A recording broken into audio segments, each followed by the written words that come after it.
Yeah, I don't know. He's so doing that now that every time the stream comes up, you know, the audio is being muted. So I'll do it over again. All praises, all honor, and all glory to Yahweh, Hashem, Yahushai, Hashem, Kakadash. Right? Double on the South Apostles and Elders, our teachers at Great Millstone, and citations to men and brethren in this work in truth and sincerity, because the focus in planet Earth. We are a couple of members of Great Millstone Trinidad camp here to feed the elect, right, of the nation of Israel, right? Because they are the chosen, they are the Bakarium, they are the what? Eclectos, right? Of Yahweh Hashem Yahushai. Scripture says not all Israel is Israel. Right? Not all of the seed of Abraham, Isaac, and Jacob is Israel. Because what Israel means, Yasha'Allah. Brother went into that last week. Who is Israel? Israel is a man.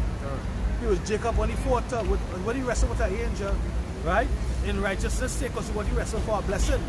Right? This is what we out here wrestling for, our blessing. Right? They say, strive for the truth until death. Right? We through much affliction, right? When Jacob wrestled, the angel what? Touch him on the end of his thigh and threw his thigh out of his hip, right? Through much affliction, we enter into the kingdom of heaven, right? So what was going on when the audio was muted is that we was talking that there's fire up on the mountain, and we better went into it that there's a testimony of Yahweh Hashem Yahushai. Hey, Shalom Akia, Yahweh Hashem Yahushai, Hashem Kakadash, right? Right? Yeah, because as the scripture read, I don't know if you want to bring it back up to Shah, right? As the scripture read, there's a testimony of Yahweh Hashem Yahushai. We all take giving testimony of Yahweh Hashem Yahushai and bringing back people into the remembrance of Yahweh Hashem Yahushai so that they can fear him and repent, right? And live holy, sanctified unto him, the elect of the nation, the princes of the power, so that they will be deal God. Right? Then Sirach 43 and verse 2, it says, the sun, when it appeareth, declaring at his rising a marvelous instrument, the work of the Most High. Yeah, the sun is a what? A marvelous instrument, the work of the Heavenly Father. Right? You so can't explain away the sun. They can't explain, they can't bring a science concerning the making of the sun. How the hell they know how much what is the distance of the sun from the moon? When did they put a measuring tape? When they put a measure rule? They never did. Right? When did they send a thermometer up there? They never did. The scripture said the wicked as soon as he is born, he go forth speaking lies. Right? He's a deceiver. Right? Then they will tell you some Greek mythology concerning the sun and the moon. Its origins. But the Bible gives us the origin of all these things. Yahweh Hashem Yahushai. Glory and praises be unto Yahweh Hashem Yahushai. That's right. Go ahead. Verse 3, it says, at noon it parcheth the country, and who can abide the burning heat thereof? Yeah, it parched the country. It parched the hills. Right now the hills on fire. That's a testimony that the Heavenly Father lives. Go ahead. It says, verse 4, a man blowing a furnace is in works of heat, but the sun burneth the mountains 3 times more, breathing out fiery vapors, sending forth bright beams, dimmeth the eyes. Great is the Lord that made it. Great is Yahweh Hashem Yahushai who made it. Not Esau. What? And at his commandment it runneth hastily. Hey, not Moab. Moab made a synthetic sun. Moab made a synthetic sun. Put some shit outside there. I made a synthetic sun. Right? Great is Yahweh Hashem Yahushai who made it. And guess what? These things are made for everlasting covenant with the Most High. So they say they post the stars, the moon, right? They'll change your ordinances, which is a cut. These fake ass Muslims, right? These Muslims. Today was what? Eid al-Fitr, right? They're so-called holiday, right? Their spiritual holiday, right? In their prophecy is that what? That Muhammad gonna come back on a donkey, and his sun is gonna rise from the east and set in the west. From the west. It's gonna rise from the west, Salakia. It's gonna rise from the west and set in the east. You know? So what? What is it inside? What are doing for anybody? If the sun, alright, let me say the Lord does make the sun rise from the west and set in the east. What are doing for anybody? But that do work for your salvation. What have you been saved from with that? Are you basing your whole life on like the sun going to rise from the west and set in the east? That your basis of your whole life. And then what after that? When you come into this truth, we base our life on promises concerning governing the world when our Lord comes.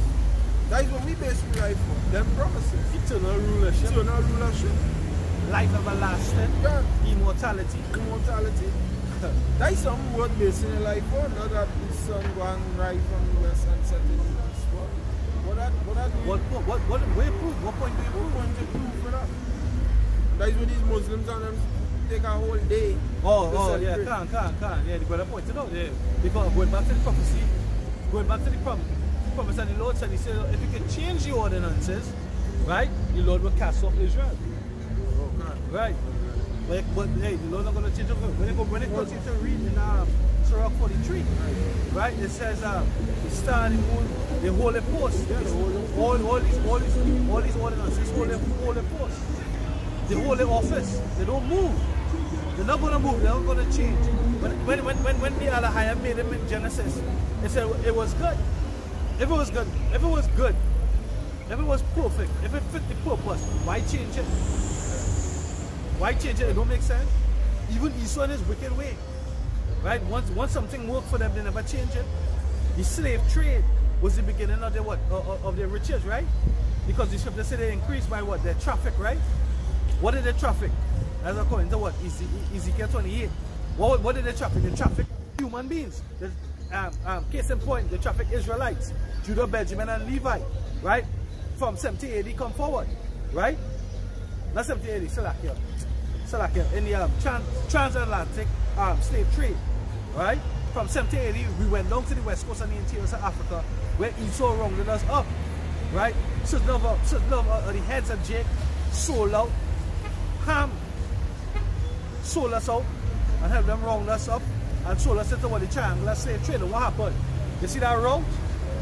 Right from Africa to the West Indies, to North America, to Europe, back to Africa, that triangular route, right? How is it that the economy of the world is run, the management of the world is run? Through the ships. Through the ships. So initially they what? They increased, they started the riches what? Through shipping the commodity of what? Slaves. Right? And now what? They ship corn, they ship rice, they ship whatever they had to ship from nation to nation. So shipping worked, marining worked, right? So they keep it. So if it can work for man, why can't it work for the Most High? The Most High is above man. He's not going to change the ordinances. No. Yeah. Definitely. I want to say that. These book of Jeremiah 5 and 22. It says, fear ye not me, saith the Lord, will ye not tremble at my presence, which have placed the sun for the buck.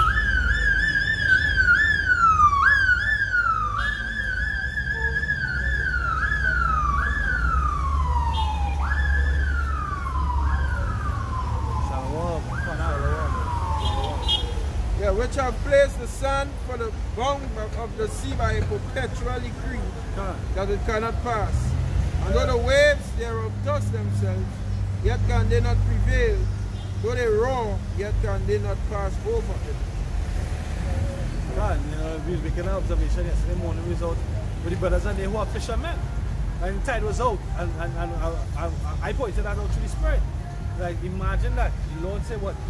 The sea cannot pass its bounds. No matter how much they roar and they rave, they cannot pass its bounds. Because it's a perpetual decree.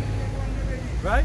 So as the brother was pointing out, Brother Kalak, who will soon shortly join us, Abaratazar, right? Is that this is what they want. Because when they talk to Muslims, what they say? Because they continue to tell you that what Ishmael is the firstborn son, so the promise is to him. No, it's not. No, it's not.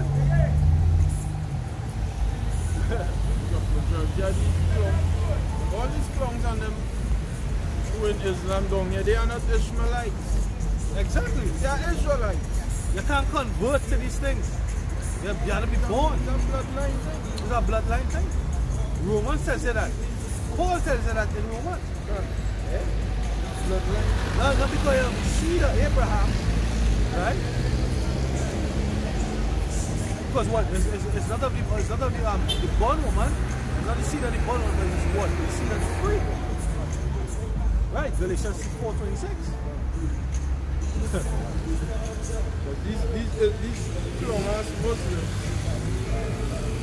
that religion is vain. Alright, that religion have no purpose in it. It have no promises in it. Nothing to hope in. Nothing to hold on to. Wicked. Just wickedness. Yeah, alright? And there is no way that Ishmael could overtake Isaac. He could do that not happening. The promise went from Abraham to Isaac to Jacob and his 12 sons. Ishmael got some blessing. Most I say, I will surely remember Israel. I will surely, not Israel, Ishmael. I will surely, I heard the Lord say, he heard Israel, Ishmael, which is the meaning of his name, Yasha my Allah. And he tell him 12, he say you got 12 princes come from here and all. But he set them up. He set them up nice. But the promise is to Israel from Isaac. Israel get the promise. Isaac gave it from Abraham, and Isaac gave it to Israel, whose name was Jacob. And Jacob gave it to his 12 sons. And his 12 sons, we are the descendants of those 12 sons. And that is what we're coming back into. So there is no way, no Ishmaelite could be achieved or attain to what the Lord promised to Israel. That ain't happening. That cannot happen. Alright? Because as the scripture said, if you look at Galatians, get that in. Galatians 4 and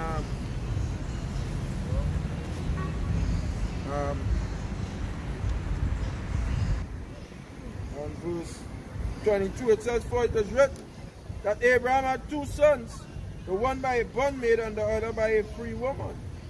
But he who was of the bondwoman was born after the flesh, but he of the free woman was by promise. Which things are an allegory, for these are the 2 covenants.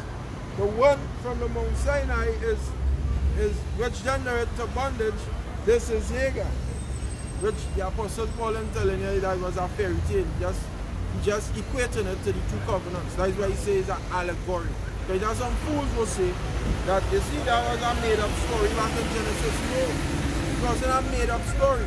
He just spiritually extrapolated what that story could also mean concerning the 2 covenants. That is all he was doing. Alright? That is why he says an allegory. It says, for this Hagar in Mount Sinai in Arabia, which answered to Jerusalem, which now is and is in bondage with her children, but Jerusalem, which is above, is free, which is the mother of us all. Verse 28 says, now we brethren, as Isaac was, are the children of the promise. Right? But as then he that was born after the flesh persecuted him that was born after the spirit, even so it is now. So basically the point was read. But the point was read. You had Ishmael and you had Isaac. Ishmael was the child not of the promise. Isaac was the son of the promise. He was the son of the promise. Ishmael, being the firstborn, was cast out. And then you had Isaac received the promise from Abraham, and then he gave it to Jacob. But Ishmael, right, would later on in history go on in this modern time here, in this time here, and back then in the Renaissance era, under the guise of the Roman Catholic Church, Ishmael would have now a prominent religion in the world called Islam. And everybody follows Islam, and everybody who follows Islam, they equate back to Ishmael, saying that Ishmael was Abraham's chosen. That is a fucking lie. Ishmael was not the chosen of Abraham. He was not the chosen of the Lord either. Go on. In Romans 9, and I'll start at verse 4.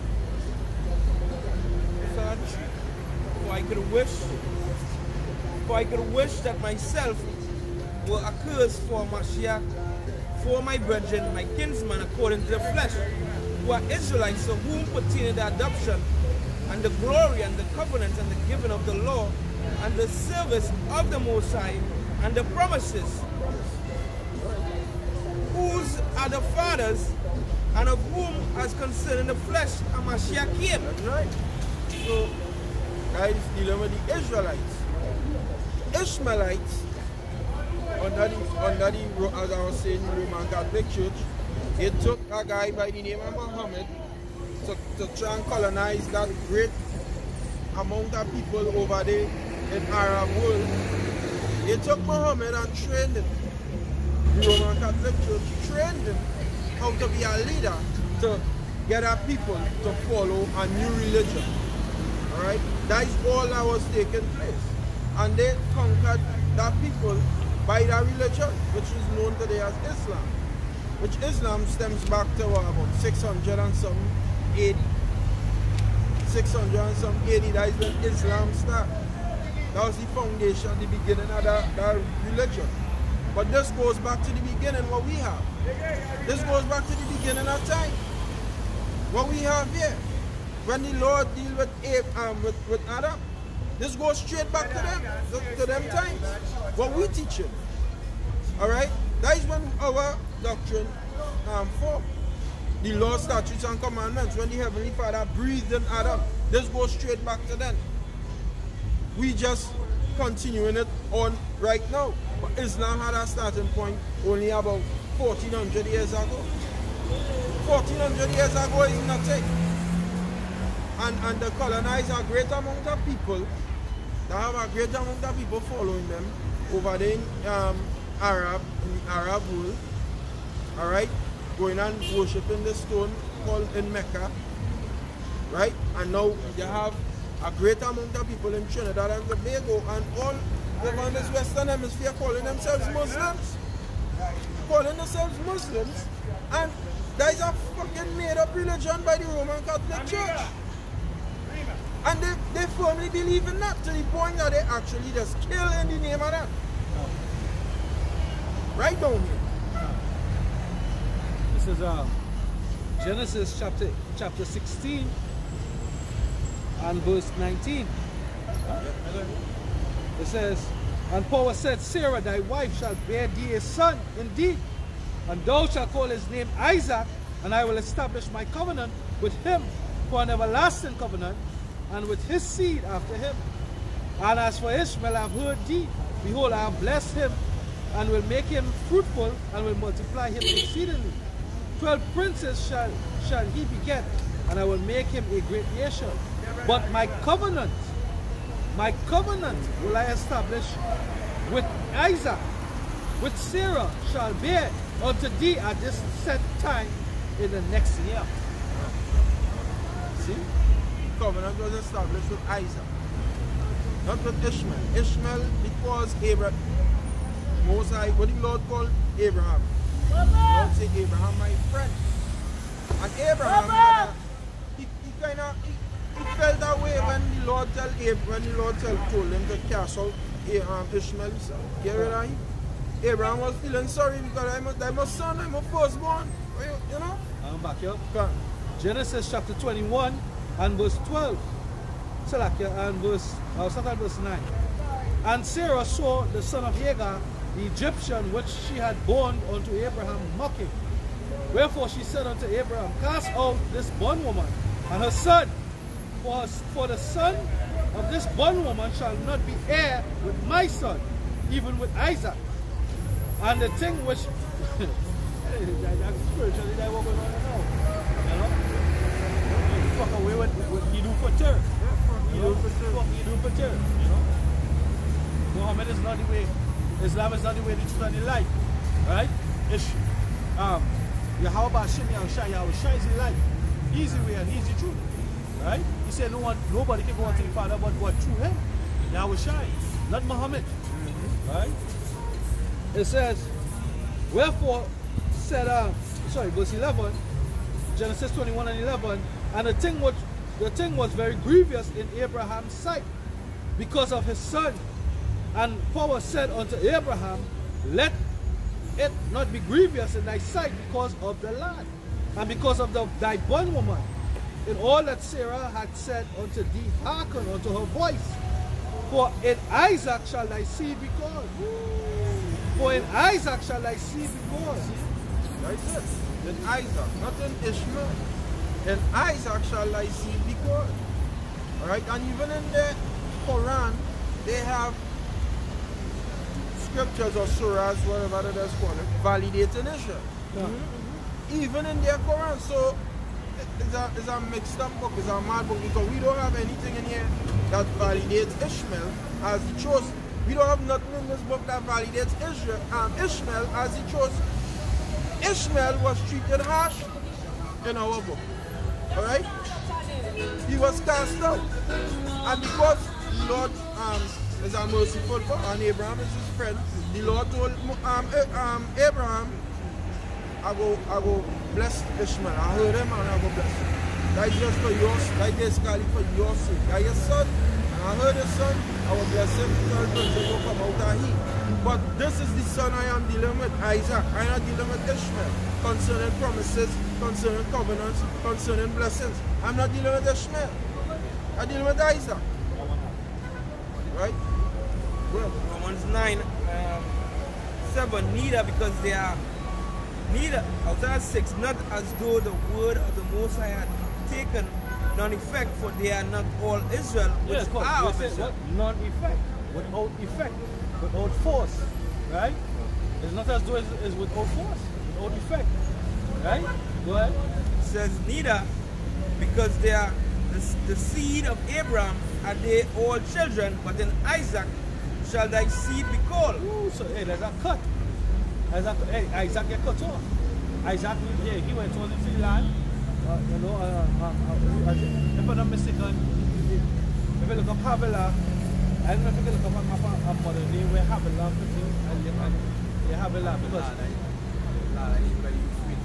right, because in Genesis chapter 3, right, Genesis chapter 3, it speaks of Genesis chapter 2. Genesis chapter 2 verse 11, the name of the first is Pison. They're speaking of the rivers, right? Which compass the whole land of Havilah, where there is gold, and the gold of that land is good, and there is Bethlehem and the onyx stone, right? So what Bethlehem, I think, goes back into oil or tar, or pitch, right? That's where the Ishmaelites are, right? Gold, we watching them, we used to watch them movies and cartoons when they show you Arabia and this one and the 40 teams. Alibaba and the 40 teams. The Ishmaelites was talking about, right? Saudi Arabia, they got brought up Saudi Arabia. That's where Ishmael are. The land of Havilah. Where the Lord sent what? Where she left and she went across there, right? I think they went down to Egypt first and then he ended up across in Havilah.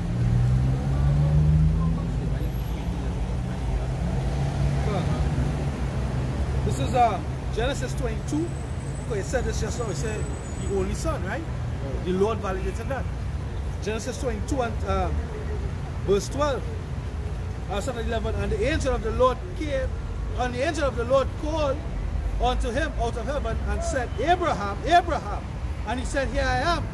And he said, Lay not thine hand upon the lad. He says, Neither do anything unto him. For now I know that thou fearest power, seeing thou hast not withheld thy son, thine only son from me.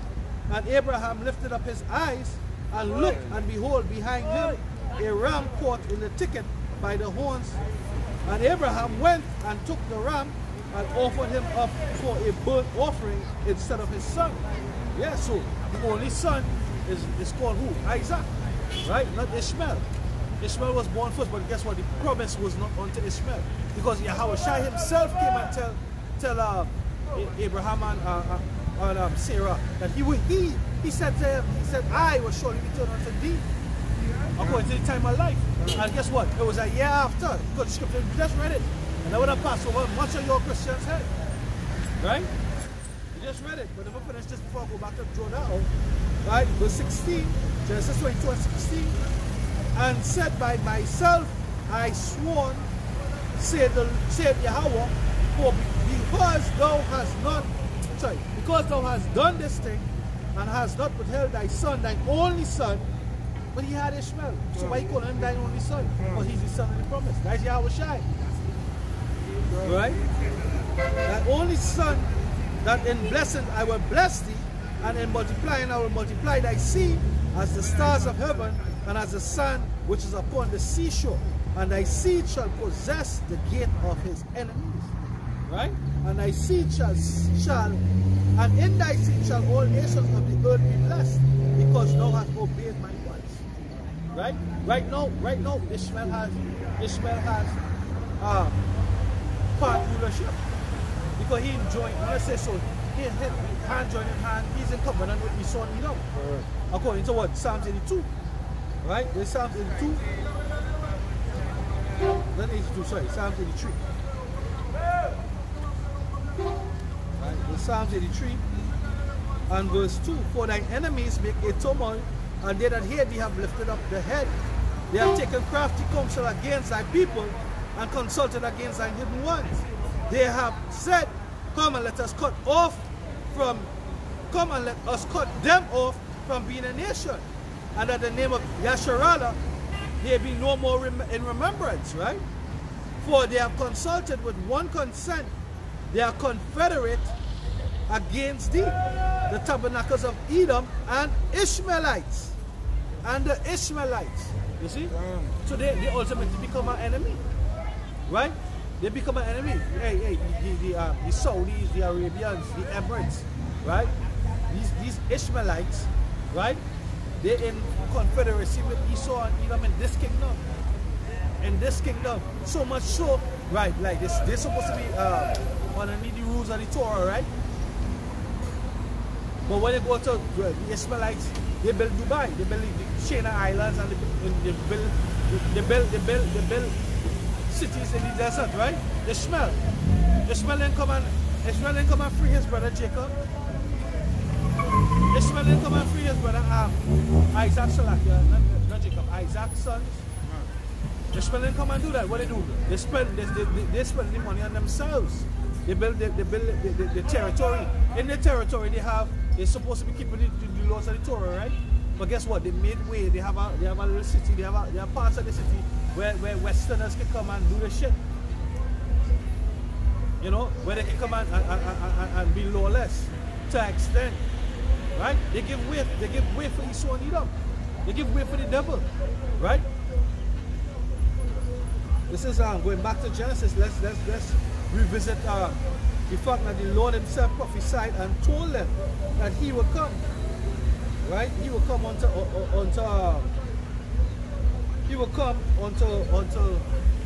Sarah. Right?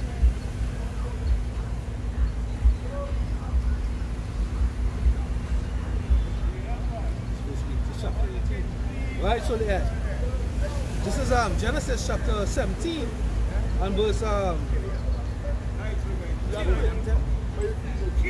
you can read it, you know, 10 for me. But 17 is what I'm going to read 17 and 21 again. Genesis 17 and 21. But my covenant will I establish with Isaac, which Sarah shall bear, right, unto thee at this set time in the next year. In the next year. Right? Read the 18 and a half.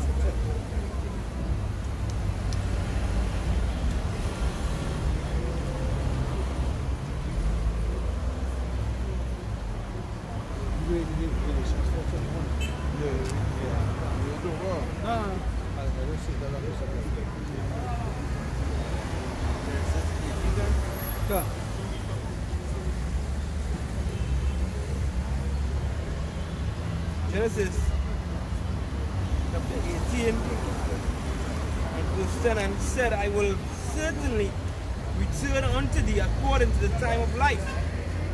And lo, Sarah thy wife shall have a son, and And Sarah heard it in the tent door, which was behind them. Now Abraham and Sarah was old and well stricken in age. And it ceased to be with Sarah after the manner of woman. Yeah, because she had what? Menopause. Right? She no longer would have that period. Because she was up in her 90s. What? Says, therefore Sarah laughed within herself, saying, after I am waxed old, shall I have pleasure? Yeah, because what? She passed her time. She passed the prime of her life. You know? What? My Lord being old also. And the Lord said unto Abraham, wherefore did Sarah laugh? Saying, shall I of a surety bear a child which am old? Is anything too hard for the Lord Yahweh? At that time, and guess what? That is the name of Isaac. Laughter.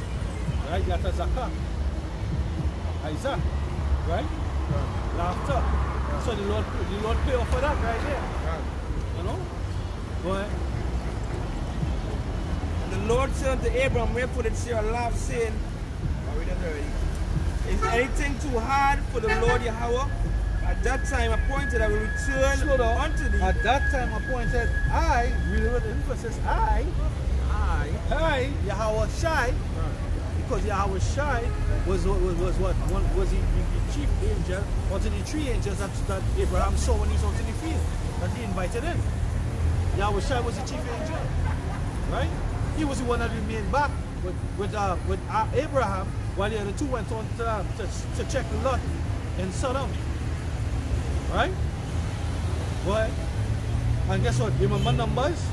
Remember this precept here with Numbers real quick? This is Numbers chapter 23 and verse boom, boom, boom, boom.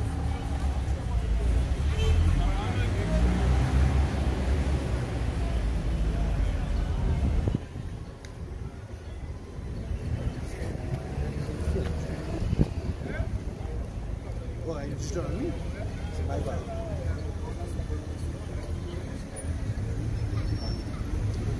It's Numbers 23 and verse 19. It says, power is not a man that he should lie, neither the son of man, Yahweh Shai, that he should repent. Had he said, and shall he not do it? Or had he spoken, and shall he not make it good? You see? So this is why I say, this is why I'm making the brother emphasize the I, because it's Yahweh Shai saying that I. This is why is Isaac and not Ishmael, because it's Yahweh Shai. It's Yahweh Shai. Go ahead. Says, at that time appointed I will return unto thee according to the time of life, and Sarah shall have a son. Then Sarah denied. Sarah shall have a son. Right? And they should call his name what? Yatazakah, which is what? Laughter. Right? Now we are going to bring laughter to Israel. Shifting says he's going to wipe the tears away from their eyes. Right? He's going to bring healing in his wings. You know? What Muhammad going to do? Not one damn thing. Not one good promise. Not one good prophecy. Nothing out of that. If we still are the MOTV, right? We are here right now. We living in that time. I have an article here on the similarities between Islam and Catholicism, because Islam or Muslims believe in a virgin birth as well, which that whole concept stems from the Greek Empire, right? That is what, well, it go even way back before the Greek Empire, go back to Semiramis and Tammuz. But these Greeks took it on, and then Constantine and them in the Council of Nicaea in 325 AD introduced all these pagan philosophies of old into the scriptures, which was, one of them was the virgin birth, right? Islam also, which formed after the Council of Nicaea, they also believe in the virgin birth. And also this, Islam and Catholicism are among the faiths that employ prayer beads, right? Like even, you know that the Catholic faith are the rosary, they pray with the rosary. Islam also have that same, they also adopt that same prayer bead thing. Buddhism too. Buddhism too. Because all of them goes back. This is why the Roman Catholic call themselves the mother of all churches. Every single religion goes back to them. So if you think that you is an Islam or you is a Muslim or you is even Christian, whatever, you tell yourself yes, you go straight back to the Roman Catholic Church. Except what we teach it. Even Buddhism. Even Buddhism. He was a Buddhist. But his fat ass, they put to death. Get judged. That's all it is. They used back then, they saw, rather than fight people, manipulate their beliefs and give them something to believe in. And we'll have them to do what we want. It's the same system Esau deployed when he put me in slavery. He beat we ass too, yes. But what hold we for how much and how much a years? What held us? This plantation Christianity. Once you see how we mind in that, you don't need to make 2 Corinthians 10 and 3. Once you see how we mind in plantation Christianity, he don't need to always whip the ass. Right? Because hey, I don't have a mind. And that's what they did back then. The Roman Catholic Church infiltrated all different countries and gave them something to believe in. Call it whatever you want and give them something to believe in. This is where you get Islam from. Muslims. You Muslims, this whole Muslim faith goes back to the creation of the Roman Catholic Church. It's nothing divine. Islam is nothing divine. And you people today celebrating Eid al-Fitr like it's a divine celebration to some God. That is a fucking idol. That's not a God. That's an idol. Right? And the Most High, our Basham Yahushai, will destroy all of you Islam, you Muslims. The Most High will destroy you. Because some years ago, you all put your hands on one of our brothers. The Most High didn't forget that. You can say? I think about Bivens and all too. It's 2 Corinthians 10 and verse 3. Says, for though we walk in the flesh, we do not war after the flesh. For the weapons of our warfare are not carnal, but mighty through the Most High to the pulling down of strongholds, casting down imaginations. Casting down imaginations, and this is what we set up to. And come on, you have one. Jeremiah 10. You read up.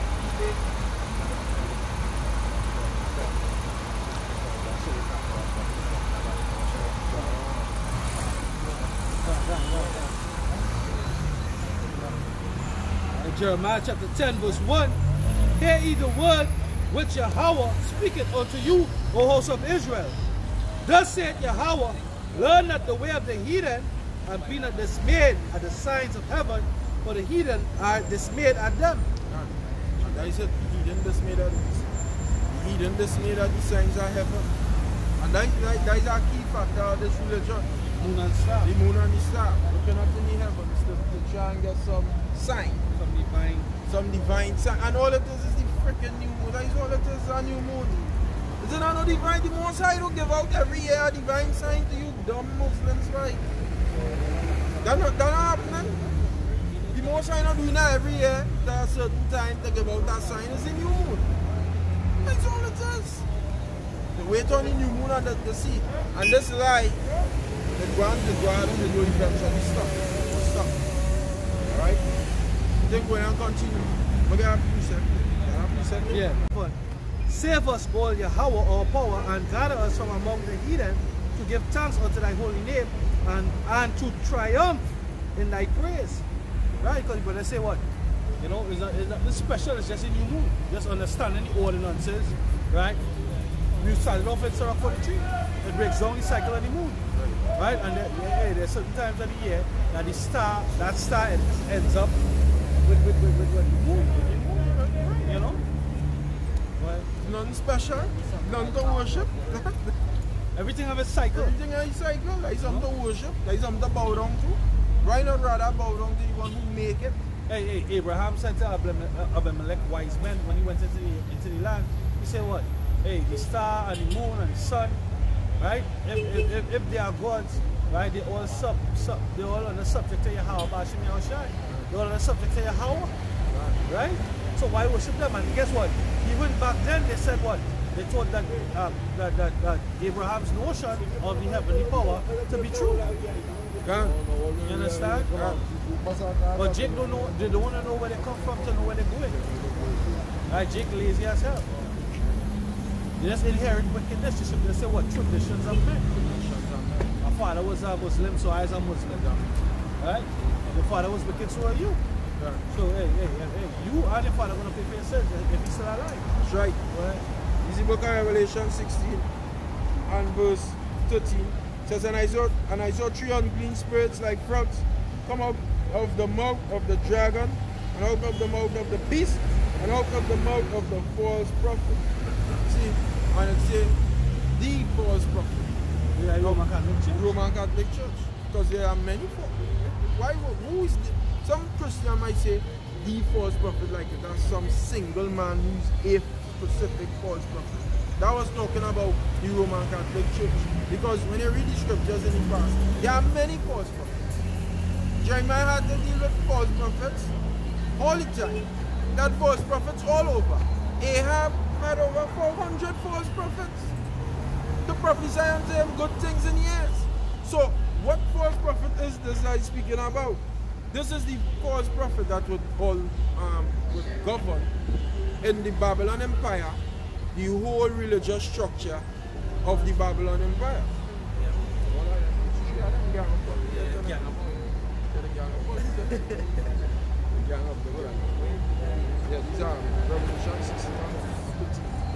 Yeah, he said the false prophet, because this is the power structure of the kingdom. You have the religious head, you have the financial head, you have the military head, and that is what go and say, for they are the spirits of devils working miracles, which go forth unto the kings of the earth and of the whole world to gather them to the battle of the great day of the power Almighty, because they all work together to bring the end. So you have the military head, which is Washington DC.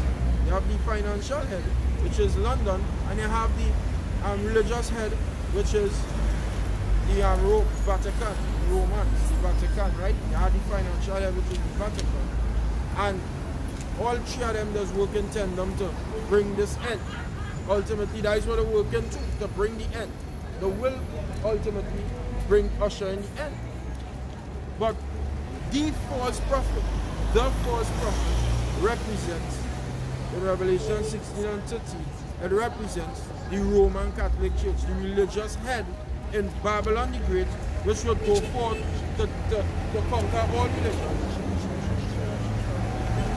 Which will go forth to conquer all religions and have all these religions teaching what they teach, which is basically idolatry. Alright? Which these Christian churches in it, they have some Israelite groups in it, like Comfy. What the hell you feel he become? ICGJC is a Roman Catholic Church. And anybody who take this 501c3 charter, they would have to eventually go closer to that, because hey, it's a tax exemption charter, right? It's a bribe. It's a bribe. But it stems from the religious head, which is the Roman Catholic Church. Right? That is why some of them does eventually, bit by bit, switch the doctrine from what I was teaching to teach something. And then when you go down, like if you was to go some years down in the future, Nate would eventually start to preach. You know what they're going to get him to preach? A white man Lord. They will get him to preach that, because they will keep coming. Because they're taking, that's why the scripture said, thou shalt take no gifts. They're taking gifts from the devil. He will eventually infiltrate you already. You don't strike hands with these devils, but they did. That is how Comfy reached the way he reached. Watch the ICGJC, watch them. Them is a Roman Catholic Church, straight up.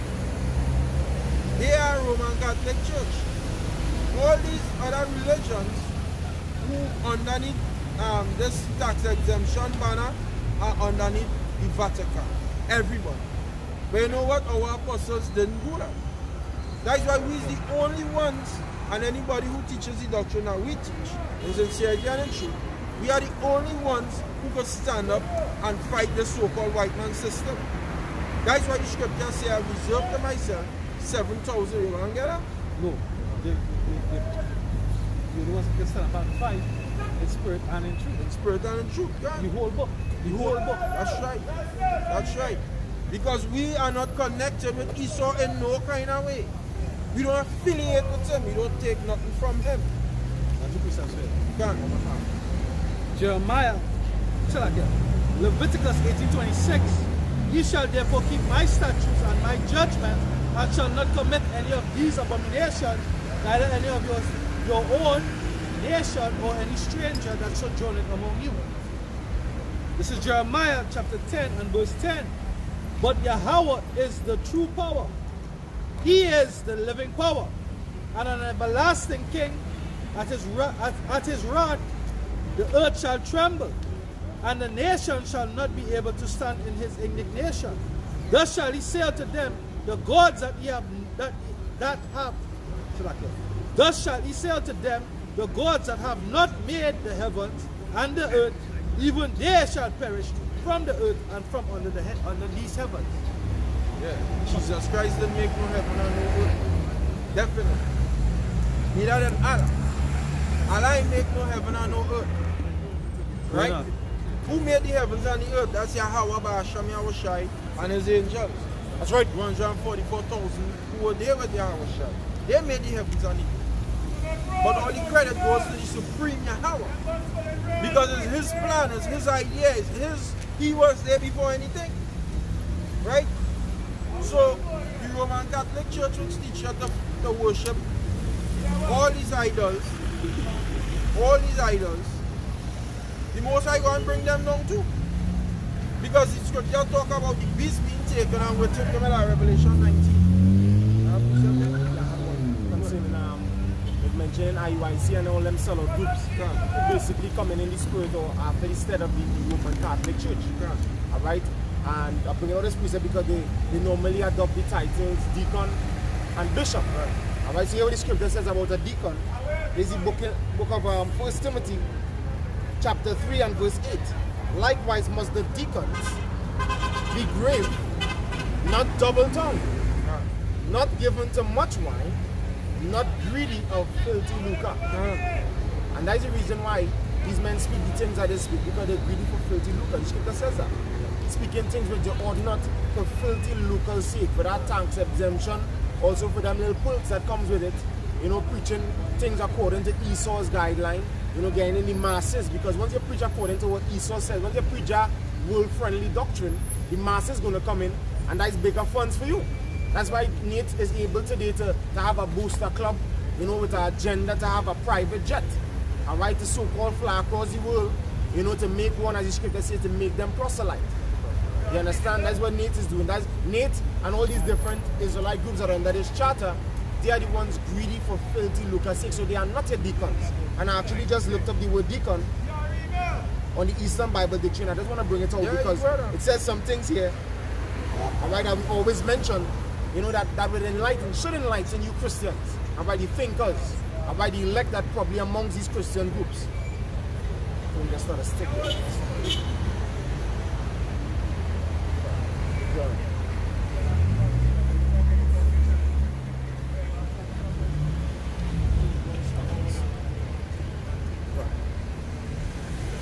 So there's the word deacon in the Eastern Bible Dictionary.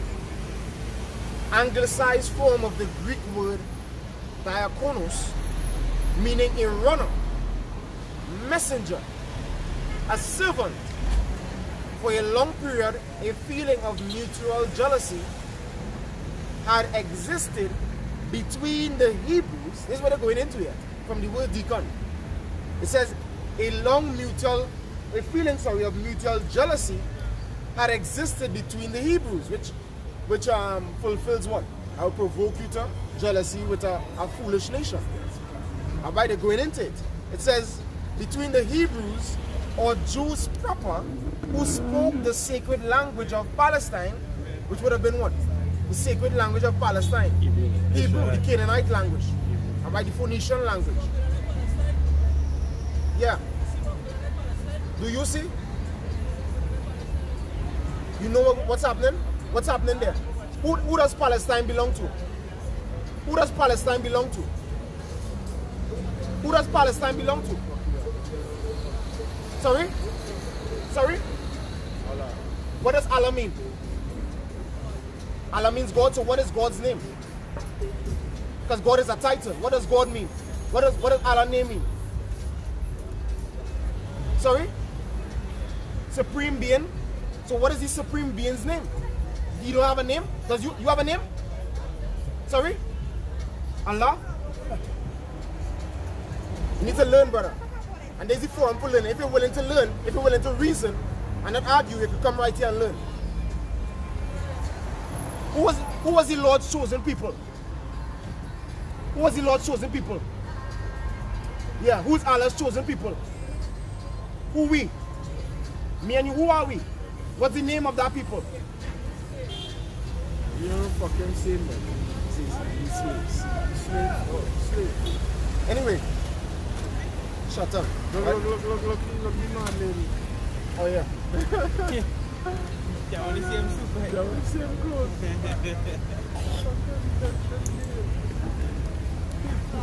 Yeah, God is Quran. But let's finish off here. It says the Hebrews or Jews proper who spoke the sacred language of Palestine and the Hellenists Who's the Hellenists? They're going to explain it here. Alright. The Hellenists, or another title for them, Jews of the Grecian speech, who had adopted the Grecian language and read the Septuagint version of the Bible instead of the Hebrew. You went together? I just went into the word deacon. When I went into Timothy, the Timothy that I brought out, I said, let me go and look up this word deacon in the Eastern Bible Dictionary. And I began to read, and it just flowed right into that. Alright, so you Christians have no excuse. The information is there. Alright, we the men of Great Millstone, started with our elders and apostles. We're not making these things up. The scholars telling you. Alright, it's written. Blessed are those that read it. Study to show yourselves approved. You Christians haven't been doing that. Like I spoke to a Christian today. Alright, simple question. What does Jacob mean in the Hebrew? He doesn't know. You tell me. I don't know. I'm learning.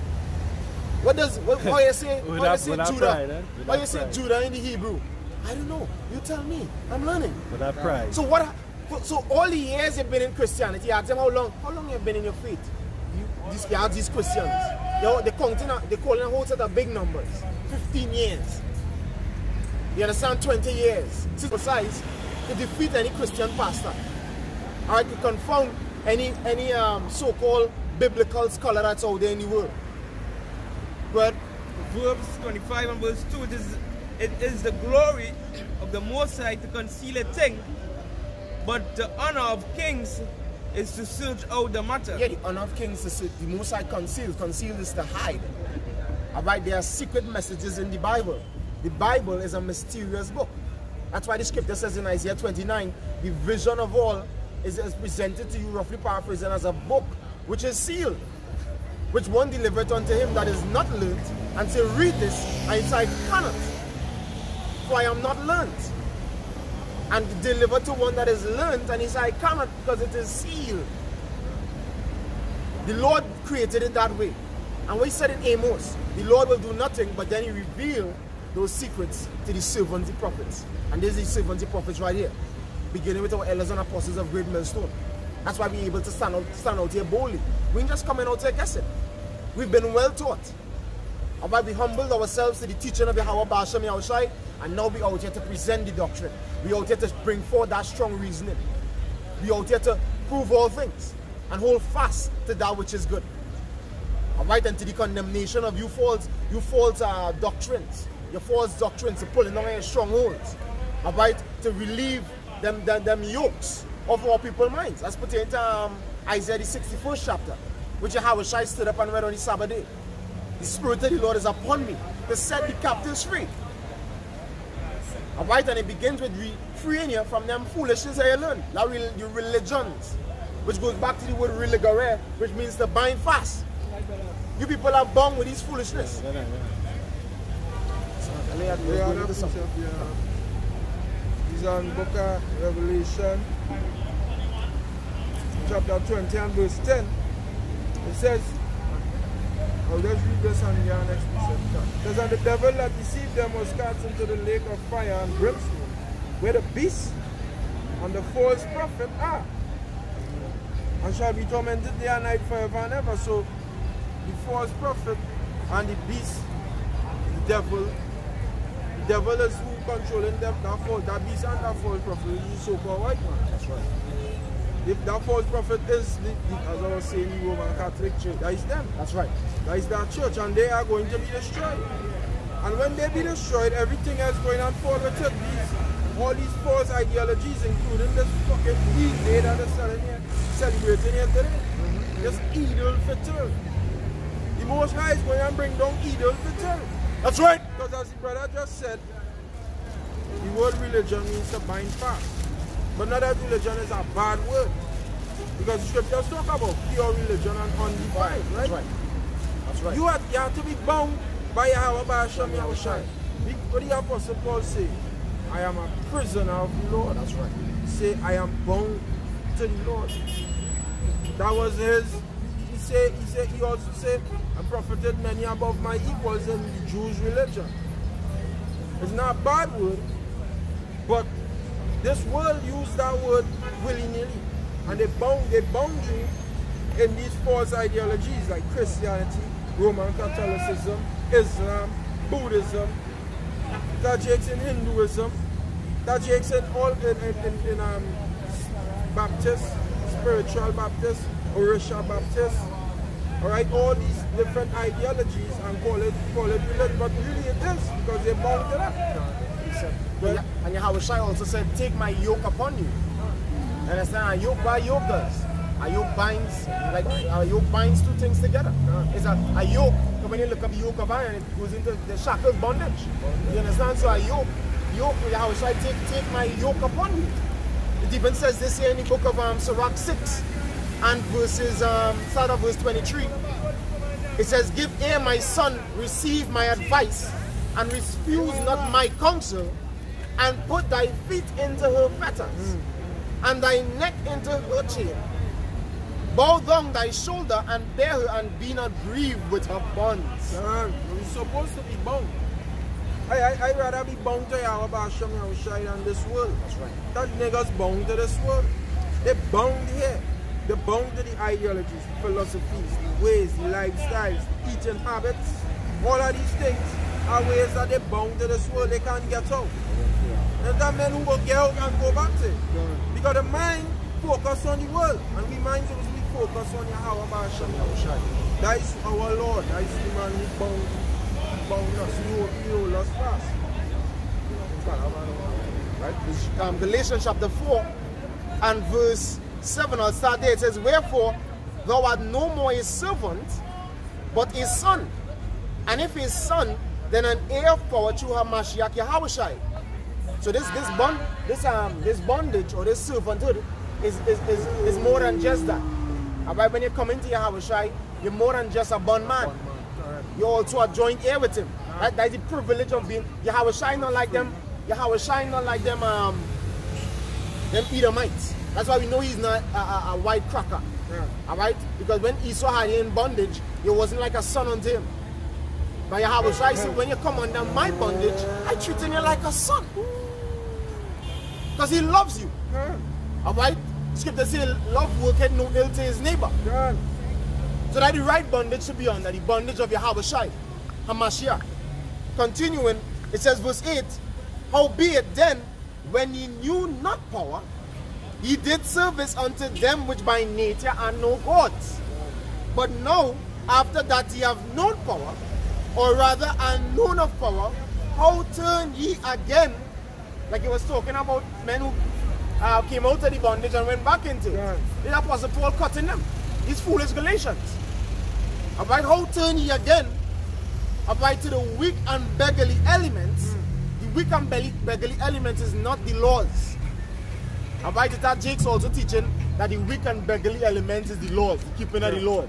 That is not the weak and beggarly elements. Have one prayer. About the weak and beggarly elements, as he would mention, he said he observed days and months and times and years. About going into verse 10, talking about all the paganistic stuff that they used to do. And still do. And still doing. The observation of paganism. That's the bondage you wonder. That's weak and beggarly. It says, whereunto ye desire again to be in bondage.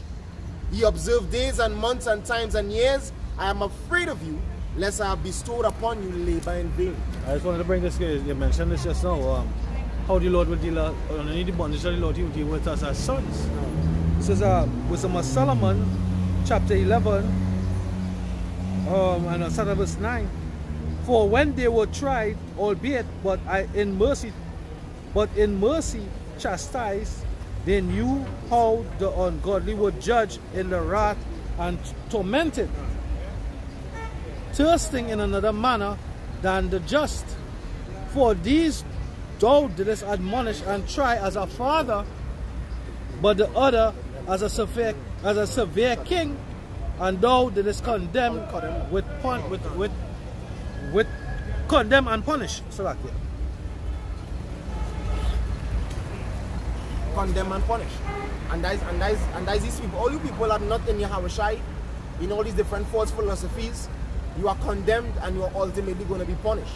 Because Scripture says, he that believeth not is condemned already. Alright, so the only way to not be condemned and to be justified is in Yahushai and Mashiach. And that's where we want to be, under his fetters, where there's justification. In 1 Corinthians 6 and Psalm 20, let every man abide in the same calling wherein he was called, and thou Paul being a servant, care not for it, but if thou mayest be made free, use it rather. For he that is called in the Lord, being a servant, is the Lord's freeman. Yeah, I don't get it.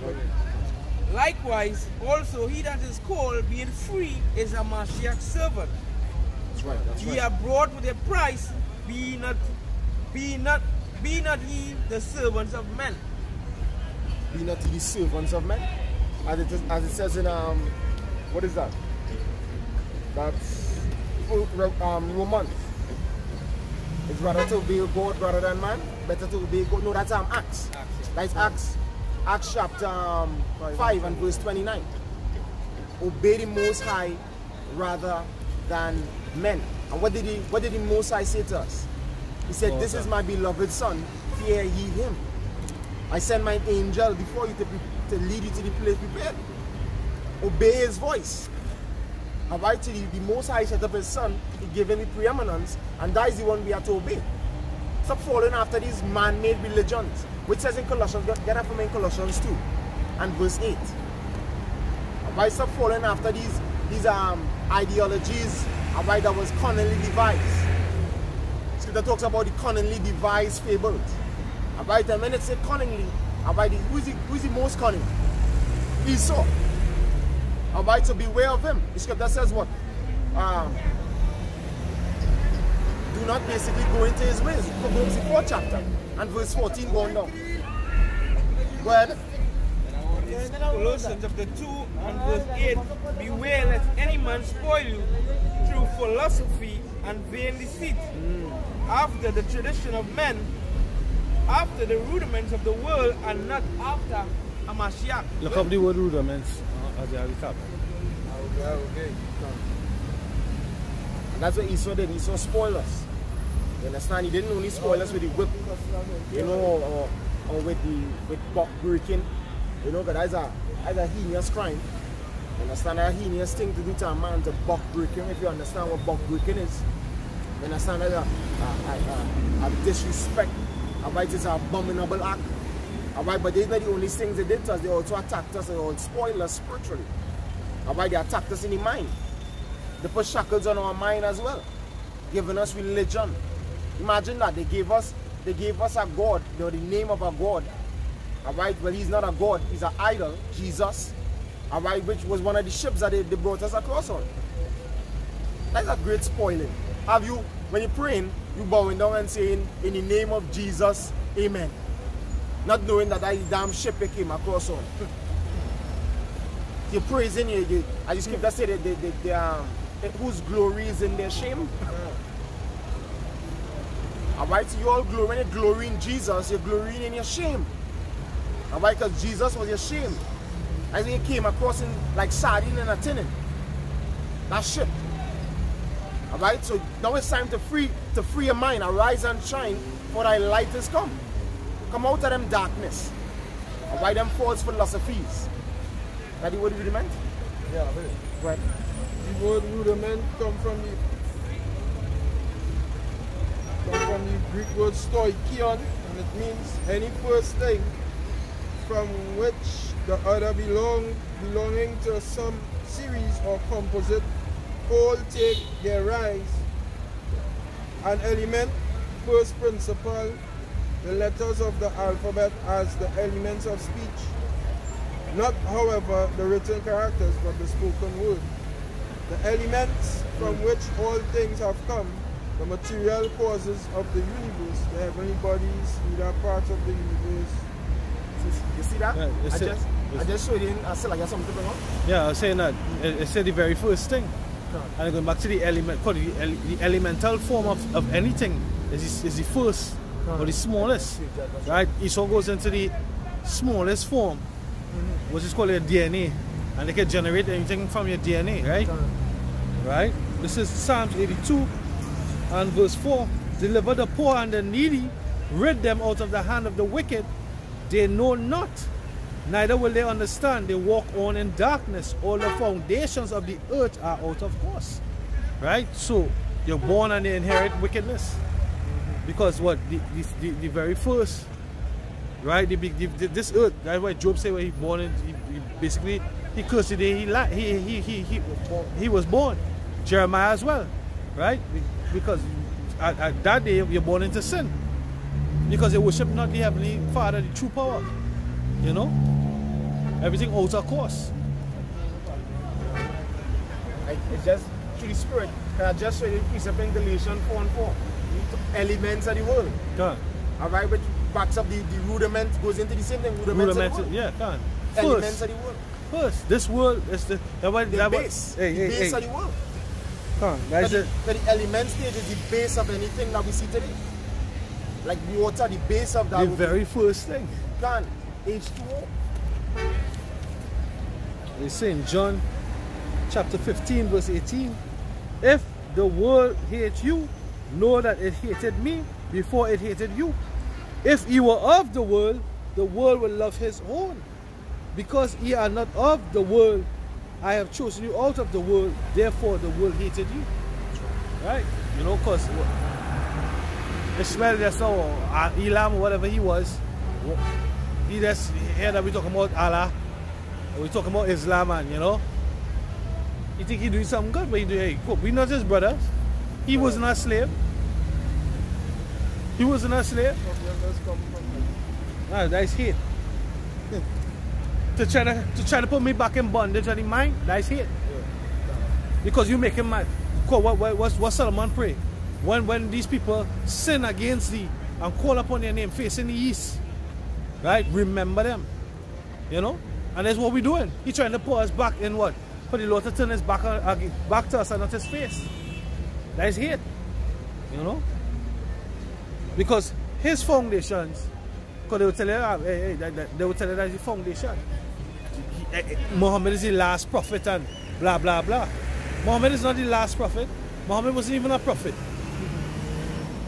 What prophecy did he tell? He told none. Go ahead. Lamentations chapter 2 verse 14. Thy prophets have seen vain and foolish things to thee.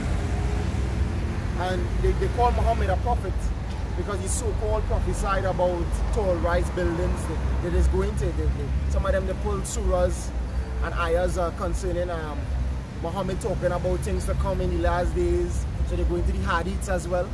Alright, there's other writings of the prophet's life and things that he spoke.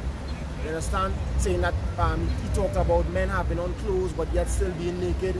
The sun rising in the we can literally deal with all those prophecies through the scriptures. They talk about tall rise building.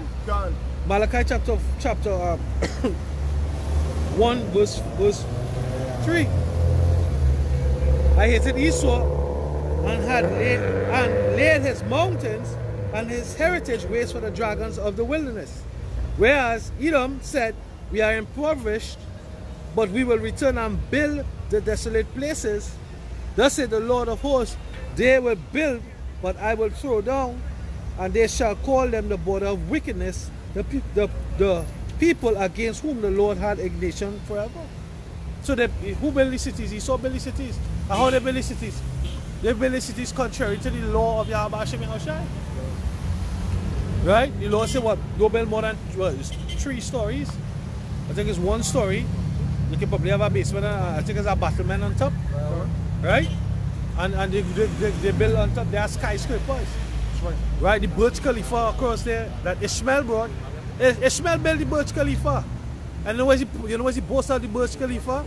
The boast of the Burj Khalifa is that, no, not even that it's the tallest building, that the Lord had to repent for the Tower of Babel. That's what they say. They said the Lord had to repent for the Tower of Babel. You know? These devils proud. These philosophies proud. Yeah, very proud. You know? But I be mindset that is what the scripture say, what manner of man will rule 6 years, such a holy and well hearing. Okay. And he saw is what the scripture call him the most proud. That's right. It even say in Daniel the 8th chapter, whose look was more stout than its fellows. Because these Edomites, especially the American ones, they tell themselves they have the biggest sense of entitlement to be on the earth, which is a damn right. It's supposed to be, according to Genesis, the 3rd chapter and the 14th verse. Upon thy belly shall thou go, and thus shall thou eat all the days of thy life. That is where you supposed to be. That's right. Right? That is you are the lowest position on the earth. You're not supposed to be up. But you're proud, and these ideologies that you pass down on the people is ideologies of pride. To the point that they have a group that is called themselves the Proud Pride Parade. They keep pride parades and the proud and wickedness, you know. Because it have as Apostle Gabba says, it have a healthy sense of pride, the healthy way, the right way. You know, you're doing the right thing. You ain't proud in the sense of stuck up, but yeah, you're doing the right thing. So you know you feel good about yourself. But these fuckers are them doing ones that are wickedness and in pride. The feeling proud. Worshipping idols, being homos, being lesbians, and the feeling proud. That shit down here. Can't. Keep reading and don't. Can't. These Edomites running and just this guy. When the man who come up and bring an AK-47, bring an AR, you join. Yeah, is that what they had again? The man come up here talking that. You need to join, let's do that. Then you fight against the white man. Yeah. But that would them need Trinidad, modern day Babylon, and need and you as well. Right. So look what they're pushing here in this small country. So here's our province of Babylon. The book of Obadiah and verses 3, it says, the pride of thine heart had deceived thee. This brother was going into the pride. Pride of Esau, or the American pride. About there's something called the American pride. Alright, with these patriots of America, American citizens, alright, they have a high esteem of themselves. You know, higher than all you, as his brother brought Daniel, his look was stouter than all his fellows. You understand? So, as the scripture says, rightfully in Habakkuk, the soul that is lifted up, alright, in him is not upright. He's a proud man. So the scriptures identify who Esau is, the character, the trait, the vibration of the so-called white man. That is why in the earth today, which proves is the so-called white man running the earth. Because the earth filled with pride. Within the scripture said that for many miseries shall come upon them. That's what? You get that in 2nd Ezra 8:50 from Babusha. 2nd Ezra 8 and verse 50. And let's finish off where it said, the pride of thine heart hath deceived thee, thou that dwellest in the clefts of the rock. Who dwelt in the clefts of the rocks? Esau. Alright, in Caucasus Mountains. Alright, across there in Russia. Alright, it says, whose habitation is high, that saith in his heart, who shall bring thee down to the ground? Whose habitation is high. And that could be both literal and in a metaphoric sense. They're in the power seat. And also how they're building today, they have their skyscrapers, their tall buildings. You understand? They dwell on the top of the top. You know? Space. The space stations as well. The satellites, they're in space because they have the eyes in satellite. That's right.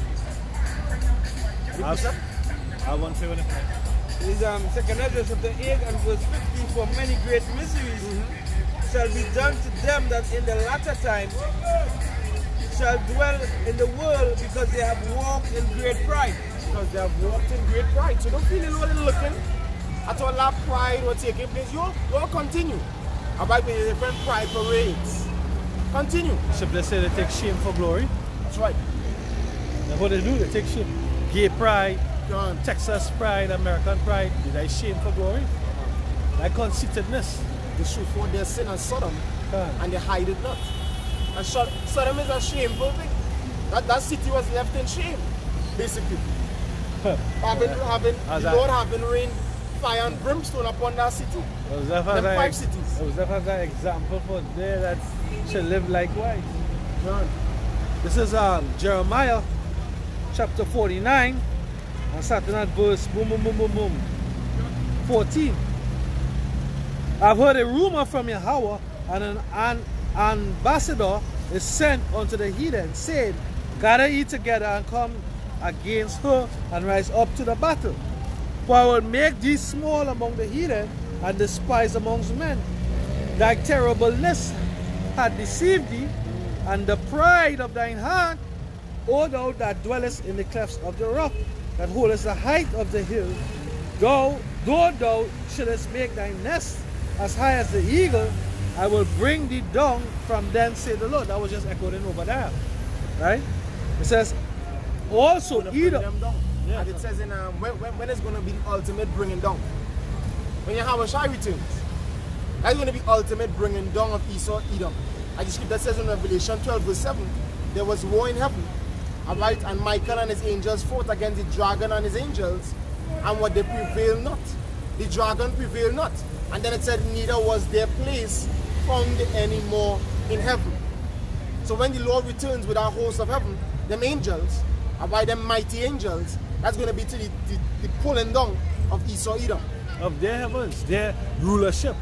That's right. Because Esau heaven is Israel's hell. Right? That's right.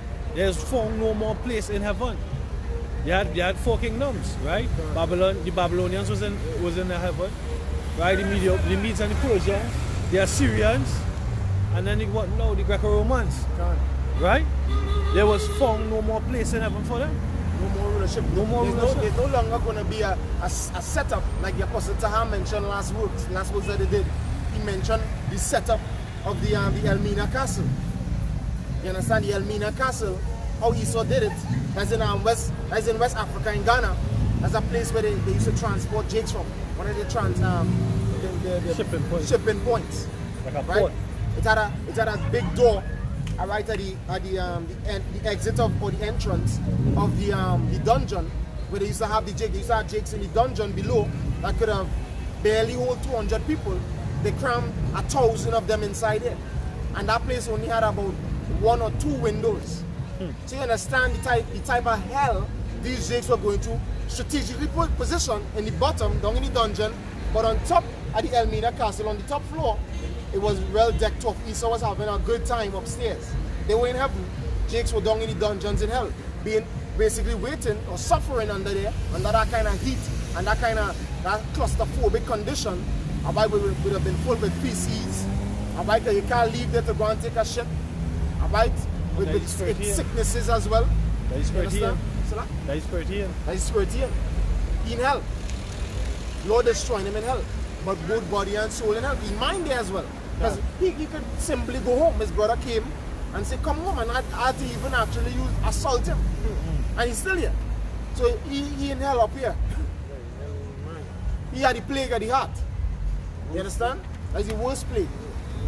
You understand? But as I mentioned, in the Elmina Castle, that was the strategic position in there, which your brother just went into. Esau, you're going to be removed. No longer you're going to have that setup, that Elmina Castle. And guess what? We're gonna these things that you did to us, we're gonna replicate it. Alright, but in a worse way in righteousness. There's a righteous thing with the Lord to recompense tribulation. So same setup, you're gonna have Jake on top of you in your castle, and below your castle, wherever you're gonna have them underneath, living underneath your castle. You understand? In a little small area, crouch up, all of them together. They deserve that. That's what he did to us. The scripture says, give unto them double. Look what's happening spiritually. The mountain is on fire. That's what we start off with. That's what they call when the message and say, that's what we speak. God, look at the mountain on fire. The high place is on fire. That's what's coming. Alright, that high hill, that high mountain is going to burn America. Your lofty city. That's what's going to be to the bringing down of your kingdom. That fire that the Lord is coming with. Behold, the Lord shall come with fire. The nukes and also the laser beams from the chariots. Continuing, Jeremiah 49 and 17. Also, Edom shall be a desolation, and everyone that goeth by it shall be astonished and shall hiss at all the plagues thereof. As in the overthrow of Sodom and Gomorrah and the neighbor cities thereof, saith Yahweh, no man shall abide there, neither shall the Son of Man dwell in it. How? To the nuclear destruction. Alright, that was spoken of in Revelation, the 18th chapter as well. You understand? To the nuclear destruction, that place is going to become a desert land. It talks about it in Joel as well. The land was as the Garden of Eden before them, and behind them, before the nukes came, before the nukes hit, civilization was going on. Things was flourishing. You had your concrete jungle. Alright, you had Jakes in bondage. But when the nukes come and hit, it's going to be all over. It's going to be a desert land, a wasteland. Because he said he created the waste that to destroy. And that's the nukes.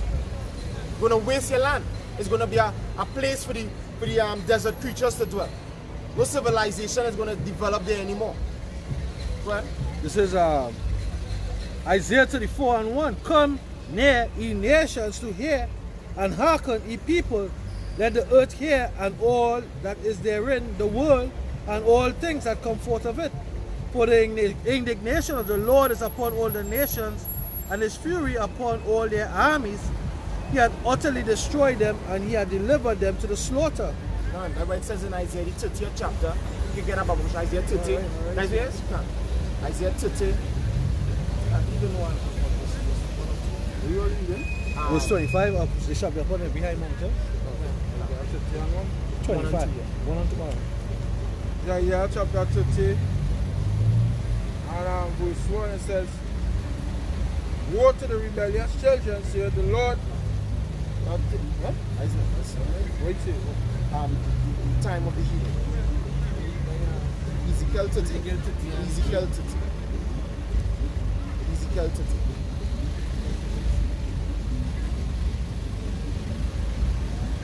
Ezekiel chapter 30 and verse 3. You can start at verses 1. Ezekiel chapter 30 and verse 1, and it says, the word of Yahweh Ba'ashem Yahushai came again unto me, saying, Son of man, prophesy and say, thus saith the Lord Yahweh Ba'ashem Yahushai. 18 verse 18. He says, how ye woe worth the day, for the day is near, even the day of the Lord is near. And these things that we're speaking of is not far off. Alright? It's near to come. Alright, as the Lord said in Jeremiah 1 and verse 12, he said he will hasten his words to perform it. And guess what? The Lord is speaking, so that urges him to come into action. But when the Lord words his issue, that the scripture says in 2 Ezra chapter 6, his word was a perfect work. When the Lord sends his prophet out to speak, he makes sure and confirms those words. Alright, by bringing what they speak to pass. Alright, and he said what? They shall no more be prolonged in your days. So these things are going to happen, and it's going to happen very soon. It is near. And that's why the prophets are out there so frequently. That's why the Lord has turned up the frequency of his prophets. About you're on YouTube, you're on mainstreams, online, on the internet, you're on every corner, basically. About we in every country. This truth has been spread. This place is flooded. Because the Lord is about to make his grand appearance. He's about to bring in that great destruction. As it says in Luke, the 10th chapter, when he sent them out, the 70, he sent them out 2 by 2 into every place where himself was to come. Alright, so he sent them before he came. And that's what you are doing right now. he sent his men out before he's about to visit his place. And we know he's going to come soon, because right now it's at the throat, Esau. You already entered into the gates of the nobles, where they already label this work. They label the men of Great Millstone, the whole Israelite movement, as they call it. They label us black Hebrew Israelites. They label us terrorists. Which shows they have their eyes on us. Why they have their eyes on us? Because they are threatened by this work. But this work has been set up, as the Lord said, He will destroy them with the spirit of His mouth. So they're feeling that cut. They're feeling that attack that's being made on them. And soon the Lord is going to come and overthrow them. Go ahead. I am the back. I am the back. It says, verse 3, it says, for the day of the Lord is near. Ezekiel 33.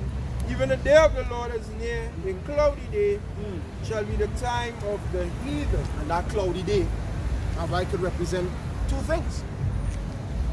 The cloudy day going into them mushroom clouds. When them nukes hit, the flame with the smoke, as it talks about the smoke in Revelation in 19th chapter, I believe that is verse 3. A smoke went up forever and ever. But that smoke with the flame engulfing itself and all wrapped up in there, going up into the heavens, basically. Now the scripture talks about the heaven departing as a scroll. It's also known as mushroom clouds. You understand? That's because when the nuke hit, as Newton's law says, every action has an equal and opposite reaction. So from the impact of the nuclear missile, there's a reaction that's going to take place. Mushroom cloud goes up. The flame and the smoke and all the different elements going up into the heavens. Alright? So and that could also be talking about the clouds, could also be talking about the chariots. But the chariots going to come. And they've been described in the scriptures as clouds. It's going to be a cloudy day. Yep. Alright? Go ahead. Zephaniah chapter 1 and verse 14. The great day of the Lord is near. It is near and hastened greatly. Even the voice of the day of the Lord, the mighty man shall cry there bitterly.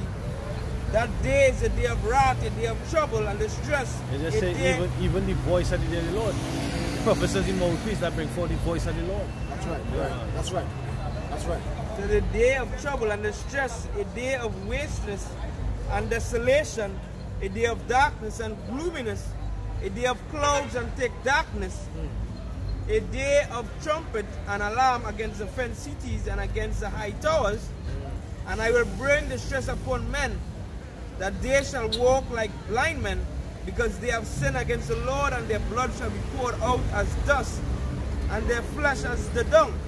Neither their silver nor gold shall be able to deliver them in the day of the Lord's wrath, but the whole land shall be devoured by fire of his jealousy, for he shall make even a speedy riddance of all them that dwell in the land.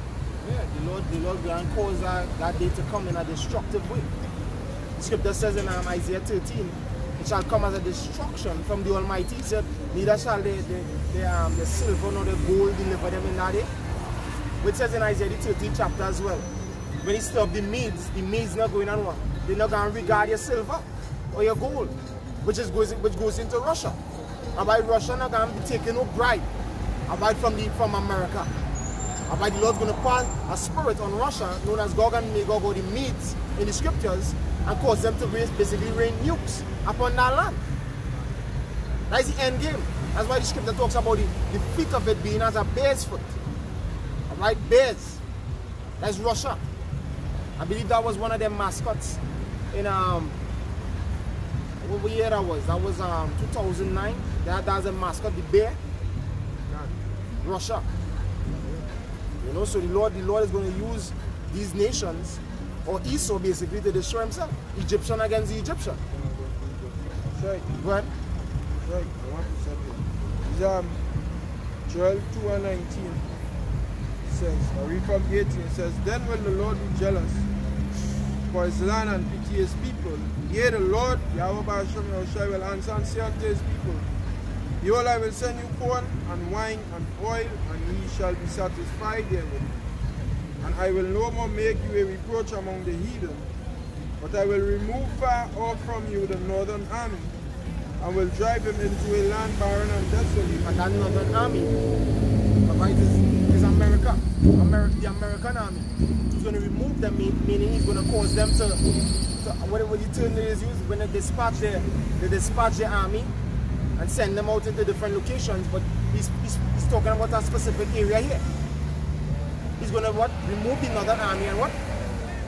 And will drive them into a land barren and desolate. And that land barren and desolate is dealing with, as well mentioned earlier, Havilah.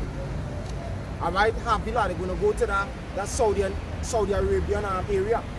Alright, close by the Euphrates, basically the Valley of Jehoshaphat. That's where everything is going to go down. Our Shabbat, our judgment. That's right. Go ahead. It says, with his face toward the east sea. Deploy. Dispatch. Go ahead. With his face toward the east sea. His face towards the east sea. The east sea is the Red Sea. Like Euphrates Salakia. Go ahead. And his hinder part toward the uttermost sea. The uttermost sea now would be the Red Sea. Go ahead. And his ill savor shall come up. His ill savor going to come up. That what the death that's going to take place. Say, and his stink shall come. His stink shall come up to the death that's going to take place. That land going to be full of death. When you remove them to that strategic location, it's for them to die there. Alright, them troops that get deployed there or dispatched there in that specific location, they are not going to return. So you jigs are up in Esau's military, alright, and all patriotic to go and fight for America. You know, you can't wait to be deployed, to serve your country, to hopefully return, to receive a badge of honor. You're going to die. That's what's going to happen. A lot of you jigs in Esau's army going to die, right, in the Valley of Jehoshaphat. That's the judgment you don't have for you. And you nations as well that joined into battle. Go ahead. And his ill savor shall come up, because he has done great things. Because he has done great things. Understand? He speak great words against the Most High. You know, the pride. That is one of some of the great things. The pride that they execute on the earth. You know? The pride that deceived them. The heart was lifted up. Talk about there is no God. And if there's a God, He's it. You understand? Paint all the angels like to replicate his complexion. Paint the Messiah as himself.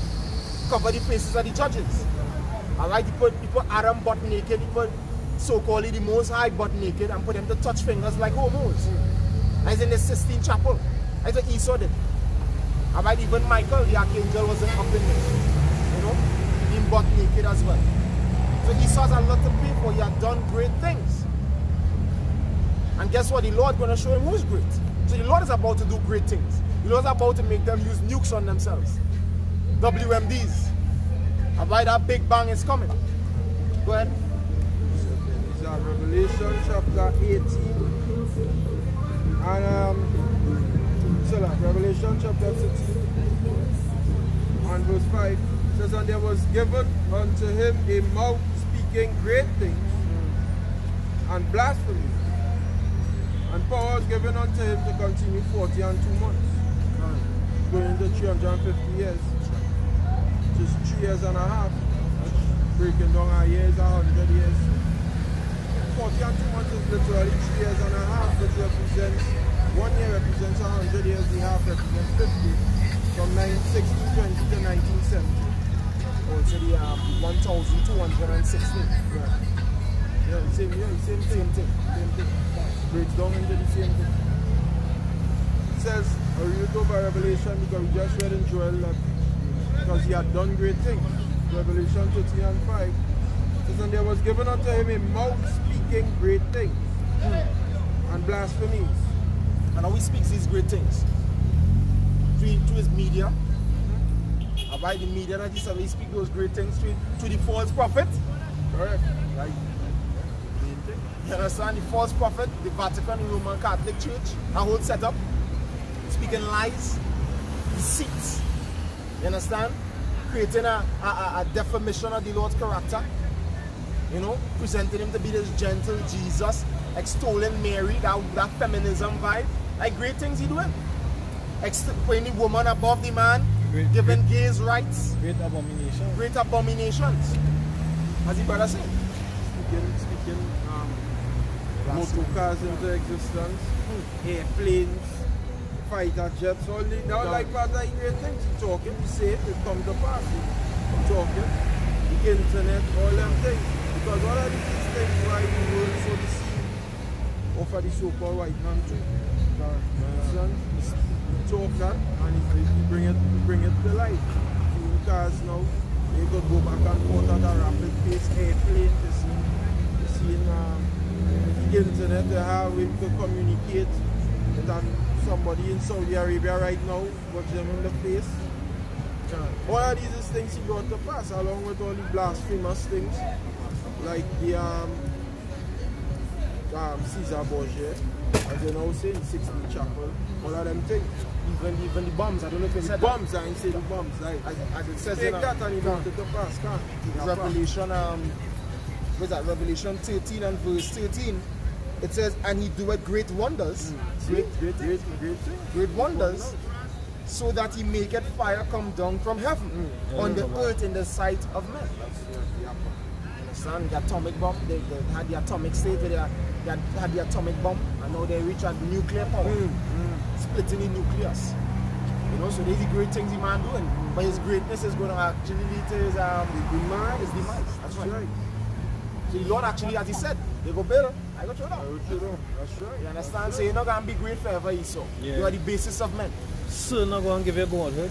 Soon going to bring it. Soon going to bring you destruction. Trump come out saying, make America great again. Because this is the great. Babylon the great. Okay. So they did on the earth. They did great things that the world never seen before. The world never seen before. We had communication, but not on this scale.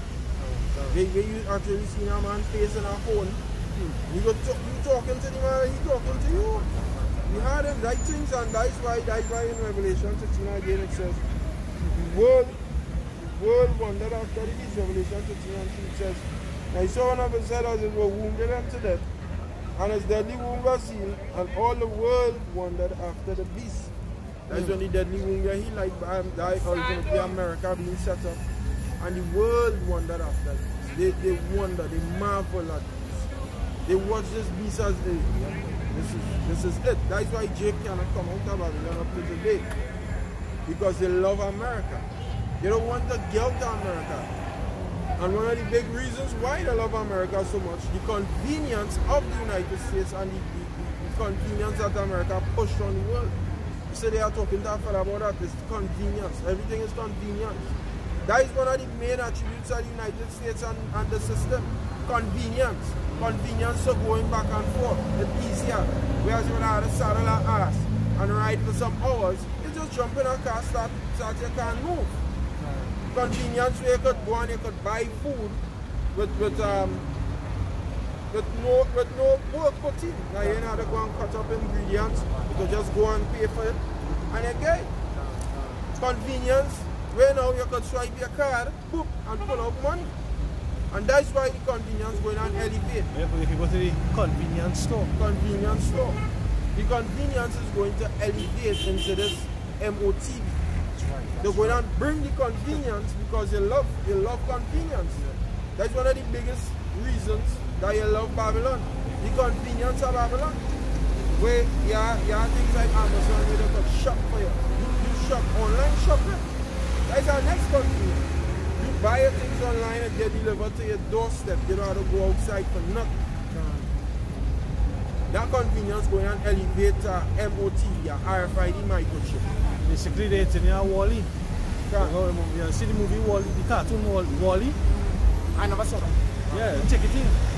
Right, because Wall-E is a clean-up robot now, buddy. On the shell of Earth. Right, because Earth was just full of rubbish. Right? But You have a tin head? Do the robot have a tin head? No, the robot has two eyes. The head is two eyes. It's two eyes. The body is a compactor. Okay. Right? But the humans was in a ship in space. Okay. And all the humans sit down on a chair with a screen in front of them. And robots coming and bringing everything for them to eat and to drink. You understand? Everything was convenient. So they want to swim. They're flashing what do you call it? Like a hologram or a vision or whatever it is in front of their face that they by the beach. Right. But really actually they're just big fat and in chairs. Because when Wally found life on Earth, right? And when he found life on Earth, which was a tree from germinated from a seed, right? It triggered off a whole reaction to send back the ship, because that was it, right? The ship, they leave Earth, all the resources of Earth was used up, right? It had no trees, there's only cities and rubbish. So they leave Earth and they went in the ship like basically an ark. And when Wally finds whatever one of the robots find life, trigger off a whole reaction when the ship would have come back and whatnot. But then they had a robot now to destroy the life to keep them in space permanently. The captain of the ship, right? So the AI, the captain of the ship, right? So Wally went and basically with one of the people that was unplugged or woken up, right, and destroyed the ship's AI, and they came back to Earth. Yeah, Sanko had hope in what I want to see that tree. Yeah, sir. But that is it. As you mentioned, convenience. One of the other things they're doing too, they're adding to the convenience safety, because they wanna make a convenient life safe. That's what they're bringing it across. So I saw an article in the newspaper recently. It was a question. It had a question. A question and answer, basically section of the newspaper, where the part question is something that they did, a survey that they ran, where they ask people in the streets or ask certain people concerning certain things, and they give responses, and they put the people responses in the newspaper. Right. They asked them a question. I can't remember how it was exactly worded, but basically against how do you feel, or do you feel safe against cyber attacks on your basically your financial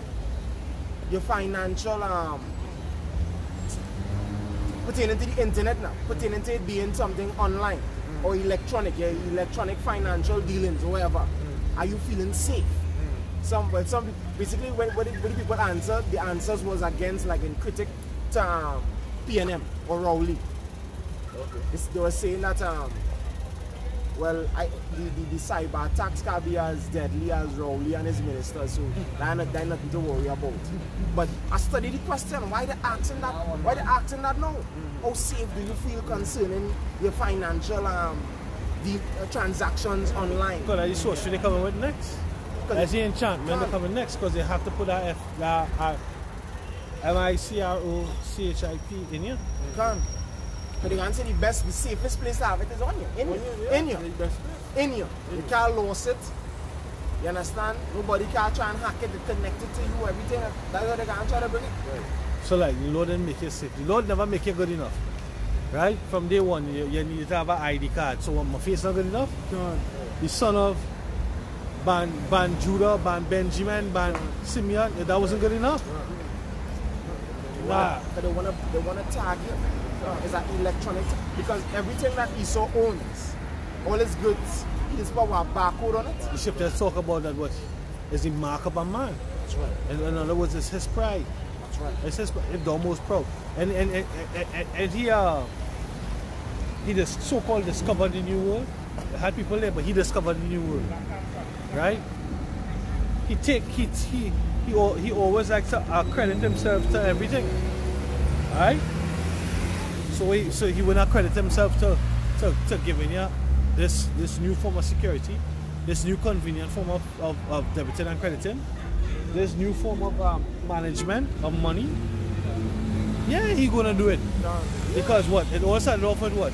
Oh, back then I old enough to remember when they used to go to the grocery and you used to have to tabulate on the cash register. You had to tabulate. Basically, cash register was a big calculator. You used to have to tabulate.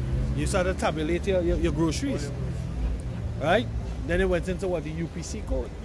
The UPC code, every universal product code has 666 in it, right? Formed by George Laura. Funded by the Rothschilds in the 60s. By the Rockefellers, but they are the Rothschilds. American, right? Red Shield. Funded. George Laura, and in the 60s he come up with a UPC code. You understand? 2 lines here, and some small lines, 2 lines in the middle, small lines, 2 long lines here. at two ends and it center like 666. 666 is the mark of a man. In other words, this is attributed to me. Chai stigma. Chai size sigma. It's a stick. Stigma means a stick. When we was in primary school, we used to do I think it was science where you do the hibiscus flower. Right? And the stigma is what the pollen used to stick on. That was like the female part of the flower. Right? The stigma. Right? Like the part where you just take out and put it on your nose. Yeah. You call it a nosy or something. So I never used to do that shit, but That is a thing in school. yeah, stigma. Right? Stick. Our precept is Jeremiah 30 and 8. It says, "For it shall come to pass in that day, saith the Lord of hosts, that I will break his yoke from off thy neck, and will burst thy bonds, and strangers shall no more serve themselves of him." And that we was now talking about with the ID card. But that is the bonds. That is how we bond him in these days. Contracts. These contracts. That you had to have a license, a birth paper, ID card. They threaten you with that from birth. They tell you, if you don't do it, the police can come and lock you up and all that kind of shit. There are many unregistered births. The birth paper money. The birth paper is the change. The birth paper is the same as the money. Look at that. If you get any new birth paper, it's the same plastic like the money that we get today. Because why? It goes straight back to them bankers and it go back to them. Like them. We belong to them in this system. We are their property. That's what the Lord now says. He says, "He will burst thy bonds, and strangers shall no more serve themselves of him," which is these Rothschilds. Because they are the chief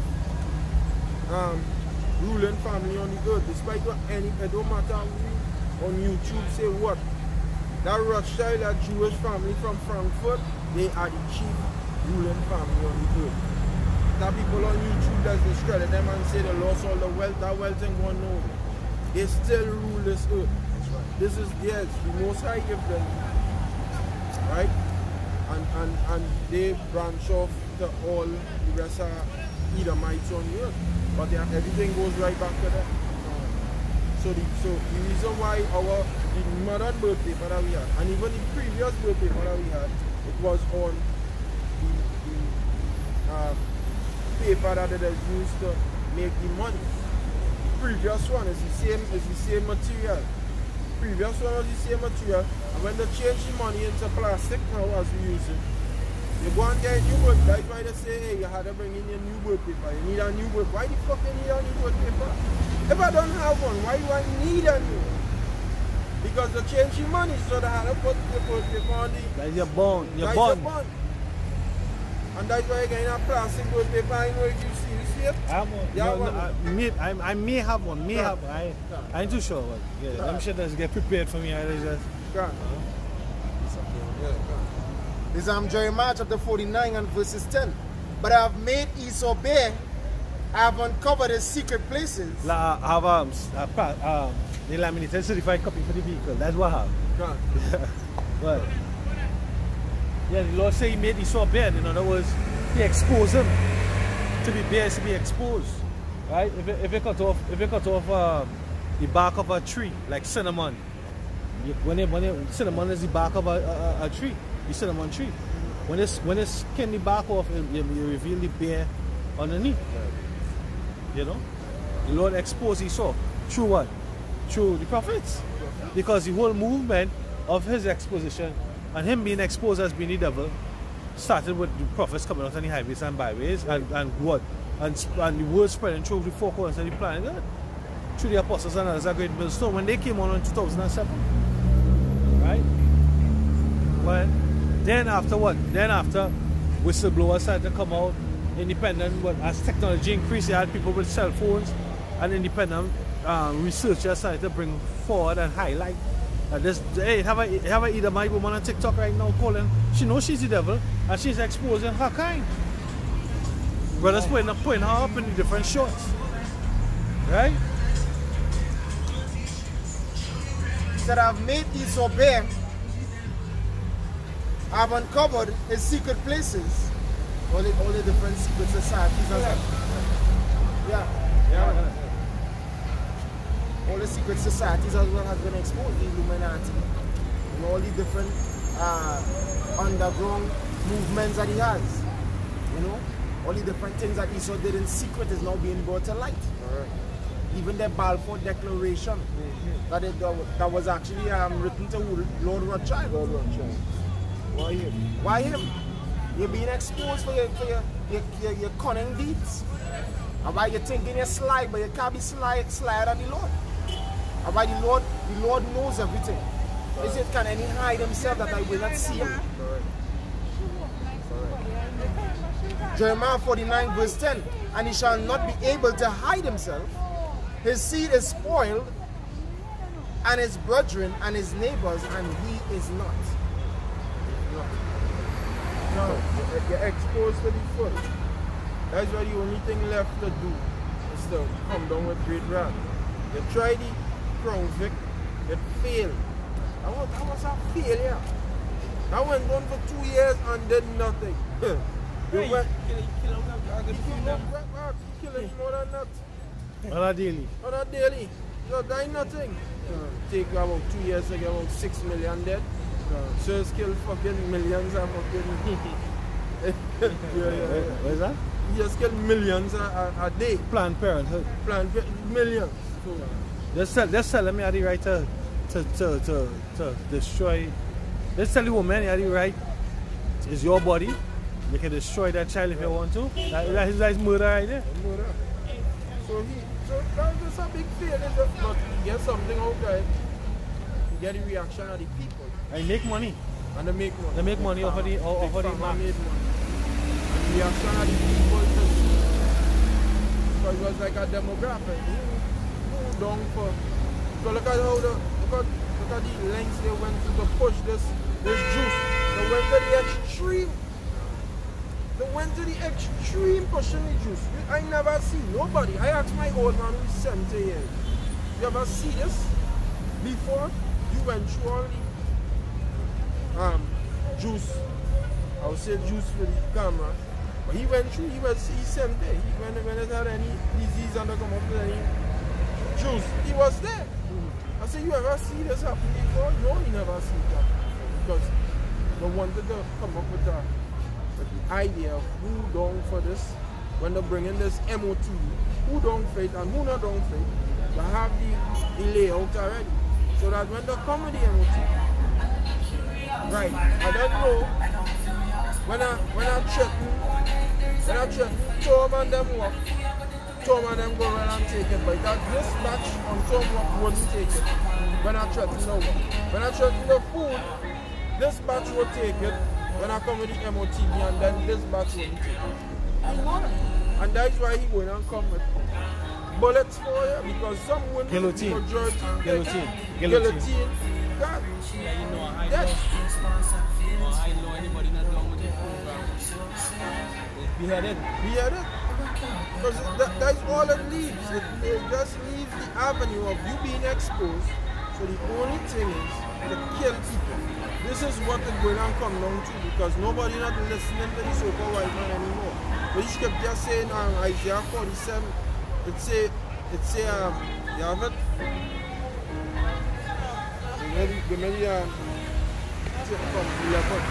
Isaiah 47 and 11, it says, therefore shall evil come upon thee, thou shalt not know from whence it riseth, and mischief shall fall upon thee, thou shalt not be able to put off, and desolation shall come upon thee suddenly, which thou shalt not know. Stand now with thine enchantments, and thy multitude of thy sorceries, wherein thou hast labored from thy youth.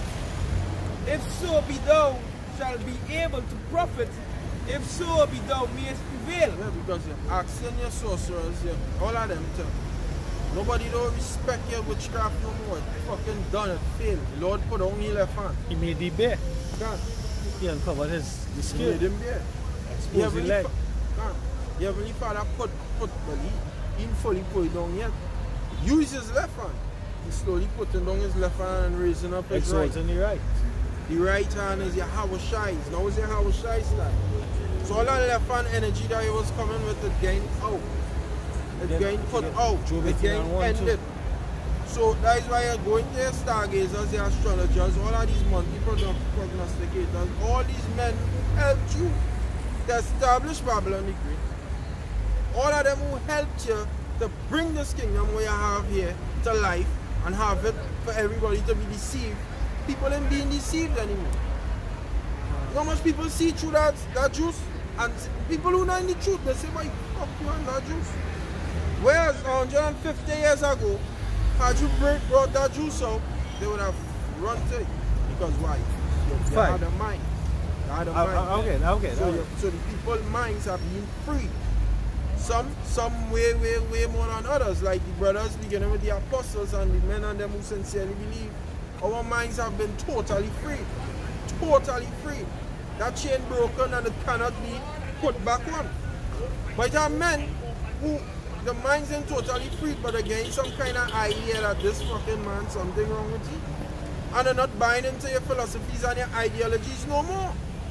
And that's a problem for you.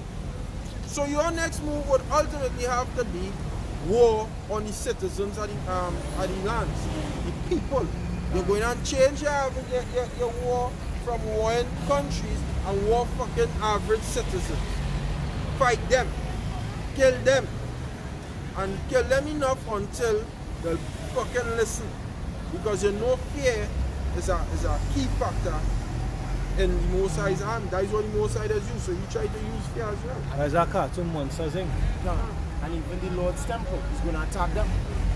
He's going to attack the Lord's temple. The dragon was wrought with God. By going into the Lord's elect. There was a great interaction against those that fear the Most High. That's right. Yeah. Job 18:5. Yea, the light of the wicked shall be put out, and the spark of his fire shall not shine. The light shall be dark in his tabernacle, and his candle shall be put out with him. What is he like? He philosophies. He lies. His threat of fear. You know, when people have nothing else to lose, what are they going to lose? Lose it all. Lose it. Lose their mind. So that's it. That's what we're going on here now. That's right.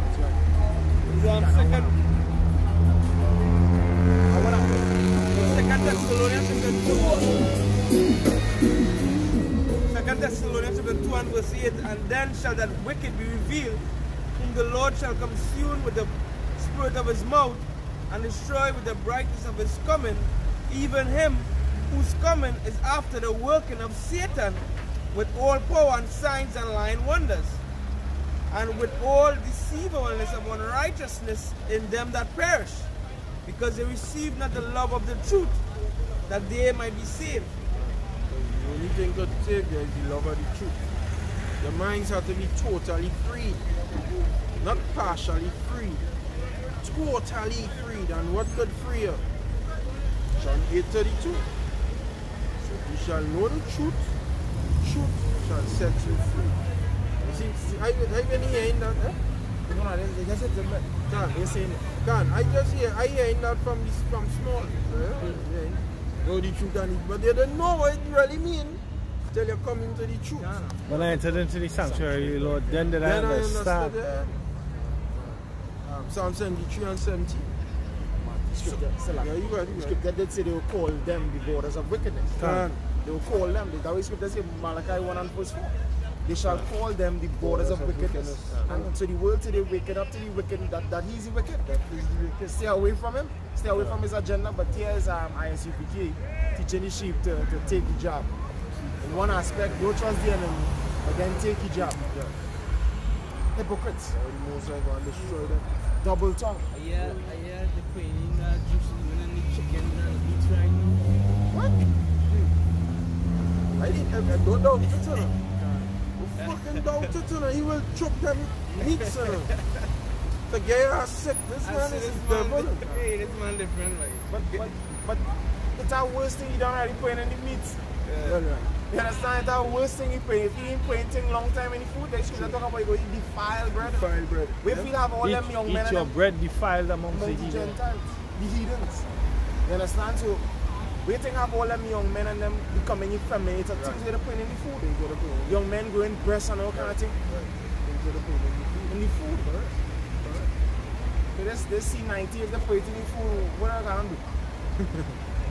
Like them vegans, them vegans are custom eating things from the drain. Right. None of them get from that. All of them will go in strong. The book of Eli really show you that place how it's going to be because each time you eat, you pray. You sit down and pray and eat food.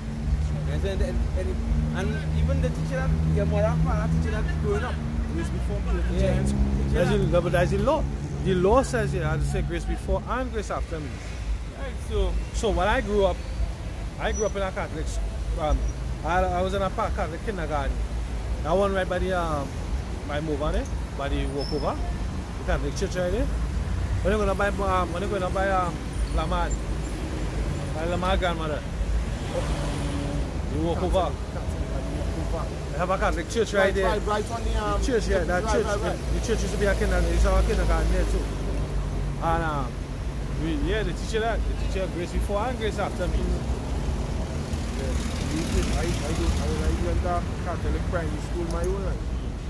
You have to pray to Mary, right? Yeah. You have to, every day. Say grace before meals, grace after meals. Pray to Mary. Rosary.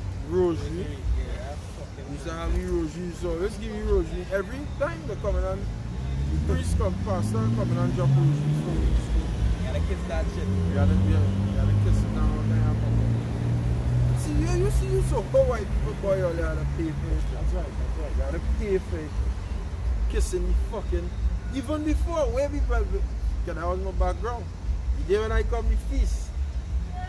First feast, I had rosary hang up on my car, fucking review mirror. But I come and say, what the fuck they doing there? I didn't even hear it, but I know what you say.